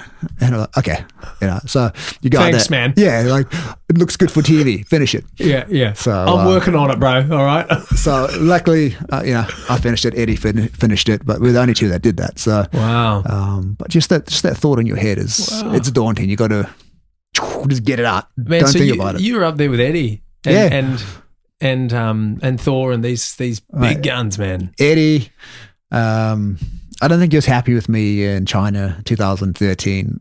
We had it goes through the heats, and then whoever finishes top two in the each group goes through to the final. And we're doing the stones, and we're all, it's myself, Eddie, Mike Jenkins, who's the guy that passed away afterwards, and the Russian guy Misha Koklayev. We're all sort of even on points going into the stones. And you're probably like, these fucking stones. Yeah. Man, I was good at stones. Like I very rarely didn't win a stone event, cool. In my heat or finish top three. So you figured it out, even not being 6 foot a million, just had to be fast. Yeah. Anyway, I ended up splitting points between Mike Jenkins and Misha, which knocked Eddie out of the final. Okay. So he didn't get to go in the final. Okay. But it also put me in a position where I was half point shy of the final. So the two of us packed our bags, had to go home. All right. Right. We end up being in the same cab on the way to the airport. And I'm just thinking, he's probably not happy with me. I could have, it's like we're talking about a tenth of a second that stopped him from going to the finals. Yes. Anyway, we get to the airport, and the funny story is that we go to check in, and he goes over to economy, and I've got this business class ticket. Just salting the wound even more. So I'm like, sorry, buddy. Sorry, Eddie. This is for winners only. But yeah, so that was 2013, and then 2014 he came back. He smashed it in 2014. I think he finished fourth. Okay. We both made the finals the next year. Yeah, right. He did better than me. I think he did fourth. I did eighth. But for me, that was great. That was the first time an Australian had ever made the finals of World's Strongest Man. So, oh wow! So being the first and only still to have made the finals is something I treasure. Yeah, man. I've had a lot of firsts and onlys, which has been great through my career. Yes. And it really confuses me because we've got some great athletes in this country. I just don't understand. It's just not. Well, no, even in the strongman, they're good athletes. They're lifting some heavy weight. They just can't put it together for one show. Okay. Individual lifts, whether they're doing a log, a deadlift, a squat, they smash you in the weights. But you've got to put it together on the day. It's easy to do a heavy deadlift this week and a heavy log next week, but you got to one after the other. The whole day. It's you got to perform in all these different categories. Exactly. Mate, try pull a 2014 heats. We had to pull a single truck for the heat. It's such a TV event, isn't it? You're going to pull a truck. Yeah.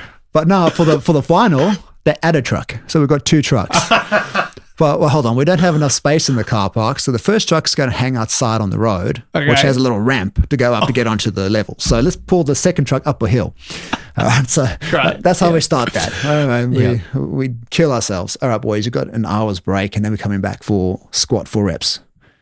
Figure that one out. That's okay. So this is what you're talking about. It's a day. It's like you're so fatigued. You could be so cooked after 3 events that even though your favorite event might be coming up, but you're fried.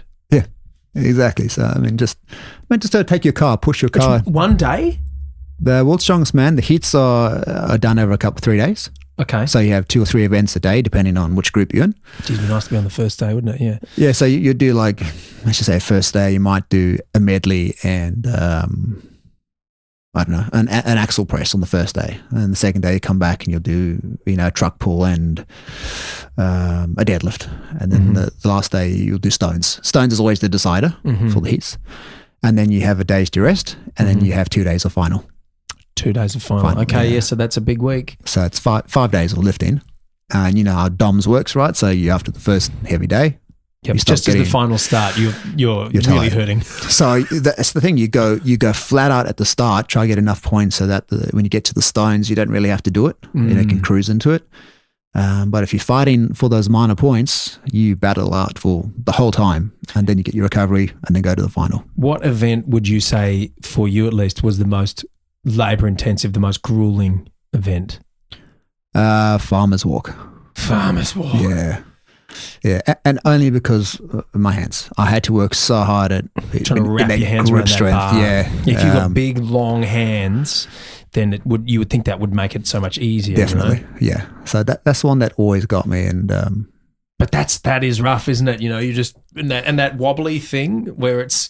It just seems so awkward trying to carry this thing. And if you get off balance a little bit, like a corner catches, then the whole thing's bouncing around the place. Yeah, that one looks horrible. Yeah, man. And your hands, just shred your hands. Oh, if you blister up, on your first day, and then you're done. What a demoralising thing to be taken out because of a little blister that your skin's ripped off. It's called super glue.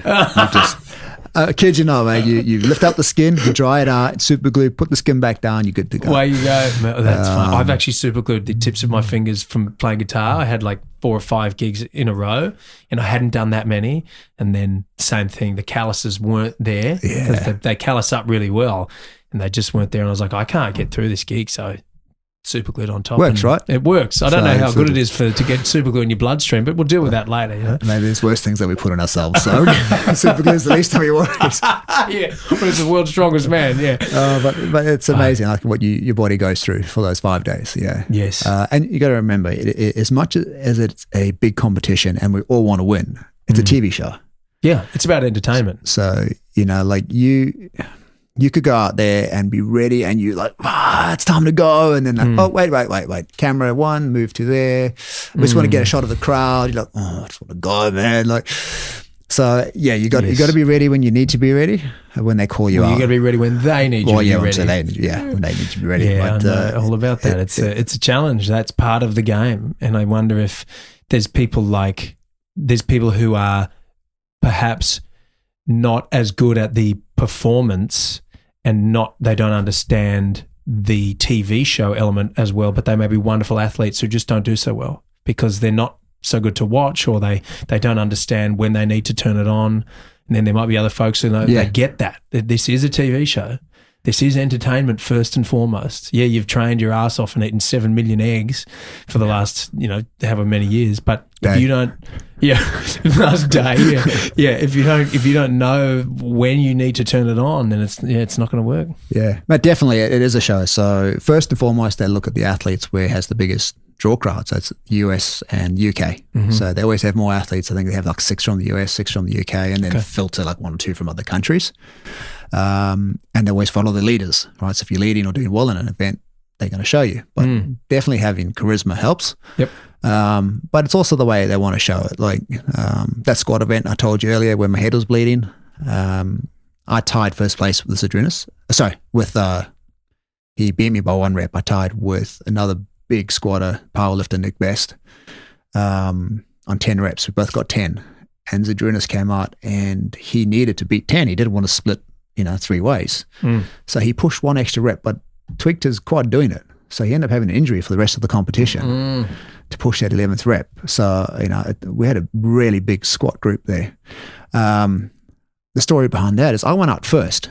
You go out first, you're at a disadvantage because you don't have incentive to, you don't know what you're trying to hit. Yeah. Yep. So to set a mark that was that good to start with, like not trying to blow my own trumpet, but, for a world champion to push himself to the limit, it's a good start. But then you watch it on TV, they have me going, 4th or 5th down the order. Oh. So you don't realize what hard work I had to put in. Interesting. Because it wouldn't have made good TV, like the way they did it. They want. Yeah, wow. So like you said, you don't really know. We spoke about my height, again, with Mike Jenkins. We're doing the keg toss. So it's 5 meter high platform. Yeah. You're throwing those kegs over. We tied for first place. He's almost 7 foot. I'm 5'10". Yes. That is not a mention. Who you ask. That is a very much more difficult event for you. Yeah. So, he's just clearing it. I'm just clearing it. If I was his height, we're going a foot higher. Yep. And I wasn't mentioned. They didn't show me on TV because Mike's the American and he was the current leader. So it's up to them. Yep. You know, I wish social media was bigger back in those days. I probably would have made a better living for myself. Well, and you look at the guys like Eddie Hall and Brian Shaw, for instance, who have been smart by really using a lot of their social media. They got great YouTube channels. They got great social media channels, and they have gone, cool, I'm going to make my own profile and have my own fan base, whereas it was a different time back then, right? Yeah. When did you finish? 2015. So was your last year, right? Yeah, so I had done every show except for the Arnold Pro show in the US. That one is reserved for the strongest of strong. You know, like you've got to be proper top 10 in the world to get to that. So 2014 was my last World's Strongest Man. I said to my wife at the time that I'd give up the sport to have kids. Okay. So that was the deal. Like I'll do that one, made the final, which I was stoked about, being first and only Australian to do that. And then fortunate enough to, you know, we got pregnant pretty soon after that. Don't know how. Still have to question if that's my dad. It's definitely my child. Sorry, I'm just trying to thought. I've got to think about that. No, so that was it. But then I had a phone call from the promoters saying, would I like to come to the US to the Arnold? And you made the call. Made the call. I had to do it. That was the only show that I hadn't done. And I trained up for that, and it was just probably the worst show I've ever had to. Oh, really? My daughter was only 3 months old. She was born premature, so I'd been in hospital over Christmas with her and trying to train, run a business, and be there as a dad. And to leave her when she's just come out of hospital, it was heartbreaking for me. So my mind, I wasn't all there. I was back home still, snowing, freezing cold. And in the first event, I had an injury. It was a log press. So I went out to do the big 220, I think it was the 220 log. And I did the 175 first. Everyone had to do the 175, then the 220. And when I cleaned it, I just got a tweak in my shoulder pec area, which set me back, and that was quite painful. But we had nowhere to warm up. Backstage was like minus temperatures. And I'm not used to that, man. I'm not used to that sort of really freezing cold. Yeah. The heaters weren't on, and it was a rush. Just get going. You're out on stage. Get going. Environment. Yeah. You're on the main stage in the arena. Like it's just so overwhelming to start with if you're not used to it. Yeah. And my head wasn't there. So came back off stage. The next event was the deadlift, the big Hummer tire deadlift. Yeah. Warming up backstage again and tore my lat. Oh, so wow. Dr. Cam had a look at me, said, "No, mate, you're done. You're not going to continue." I said, "Forget that. What's the opening weight?" Or whatever. Oh, I was only light, like 360 or something, and it's light because they go to almost 500 on that. Went out, still pulled it, just so I can get a rep in. And then the doctors were like, "No, man, you got to stop. You got to stop." I didn't want to. The next event was a 575 kilo super yoke. So 575 kilo yoke goes on your back, and you got to get across the stage. If you did that one, then you had a 700 kilo on the way back. And I got out there to warm up with the one, and I warmed up, and the doctor just came and grabbed me and went, "No, mate, you're done. I'm not letting you do it. The risk it's just not worth it." So that was really sad for me, ending my career, like the pinnacle of the sport, with an injury. And just lucky that Tony Doherty, I don't know if you heard of Tony Doherty, he runs all the big fitness expos down in Melbourne. He runs the Arnold now in Australia. Big in the IFBB bodybuilding. He's always interviewing all the athletes. Man, he's a great guy, really good guy, great promoter. He phoned me and said, "Can you do me a favor? Can you do Australia's Strongest Man at the end of 2015? So I'm like, okay. I owe him a bit from the previous years of promoting. So I was like, all right, I'll do it. Okay. No, I've never lost in this country. I've never lost in powerlifting, strongman or anything. Like, here I am retired. I haven't really been training. And he phoned me about, it was like 7 or 8 weeks before the competition. Oh, dude. So I'm sitting there going, I'll do it. And then I start hearing who's turning up to this show. And there's some big names coming, from New Zealand and Australia. And I'm like, oh man, I've never been beaten. I don't want to lose my title. You start thinking, right? You're overthinking a bit. Of course. Train. And it was actually 9 years ago, pretty much today. It was like this week that I was heading down to Melbourne to do it because it was on my birthday. I remember that. And after the first day, I had enough points that I could just cruise day 2. So I just clean sweep of all the events on day 1. Sat back. Still got it, man. I still had it. I was like, we went out for dinner. Tony took us all out for dinner that night. All the boys are like, eating seriously and all focused. And I'm like, oh, it's my birthday tomorrow. I'll have a Jack and Coke. And they're like looking at me like, sorry, boys, got to do it. It's my birthday. It's probably a real mind game too. Probably. It's like, he doesn't even care. He's going to crush us. Like, so that was awesome. And the next day, the first event was pulling one of the Melbourne trams. Yeah. And Tony had kids just piled in. There's a whole lot of kids in there. And just before I started pulling, he got them all to sing happy birthday. And I'm just like, that's cool, man. Like, I'm just in such a chill mode right now. Like, I can't lose this now. And did that. And again, so pulled the tram, and then we had squat for reps, and it was so light, man. Like, I'm talking like warm up weight, oh wow! So from what I'm used to, right? So that's interesting. It was all still in there, you hadn't lost too much. So Tony's like, I think been going. So if you win an event, like if you win an event, you go last on the next one. That's how it works. So you get that advantage, right? Yep. And the highest rep previous to me going was only 5 reps. So I was like, cool, 6 reps, easy, no problem. Do 6 reps, and Tony's standing there, he goes, no, you got to do at least 10. I'm like, dude, I've just pulled the tram. Why do I have to? No, do 10 reps. Okay, done, happy. And then this is Tony, right? He's just pushing me on. Yeah. We get to let's make a show here. Yeah. So by that stage, I've won, right? There's no one can beat me now. I've got enough points. Okay. So we get to the stones. I'm last to go on the stones, and one guy, big guy, Luke Reynolds, really nice guy, great on stones. He did the stone run. The last stone was 200 kilos. He got it. Great. Awesome job, mate. He's the only guy that did it. My turn. I get to the last stone. I'm like, I'm not going to risk an injury, And I start walking away. Tony's standing there. He's like, no, Warrick, come back and do it. Oh, come on, man. Warrick, you naughty boy. Yeah. So I'm like, okay. But, I'm glad I did it because it was the last stone of my career. Yes. And it was just good to do. And in fact, there's a photo that's going around of me lifting it. And I don't know how, but this photo has ended up in all sorts of places around the world. It was a Chinese company that used it for a promotion. And I'm like, it's got nothing to do with strongman or strength, but they've got it as a promotional campaign. I'm like, so anyway, it's a good, good photo. Big old grin on your face. Yeah. Too. One hand. I've got this like vein that's popping up my eye here, and different look, different time. But that was the last stone lift off my career. And I do a lot of jet ski racing, and I had a guy in Spain who contacted me, and he's a huge fan. He goes, man, I paint helmets. I've seen you race. Can I paint a helmet for you? And he wanted to do like a testament to my career. And so yeah, that he used that photo as the last stone lift of my career. He's got one of the first 400 kilo I pulled.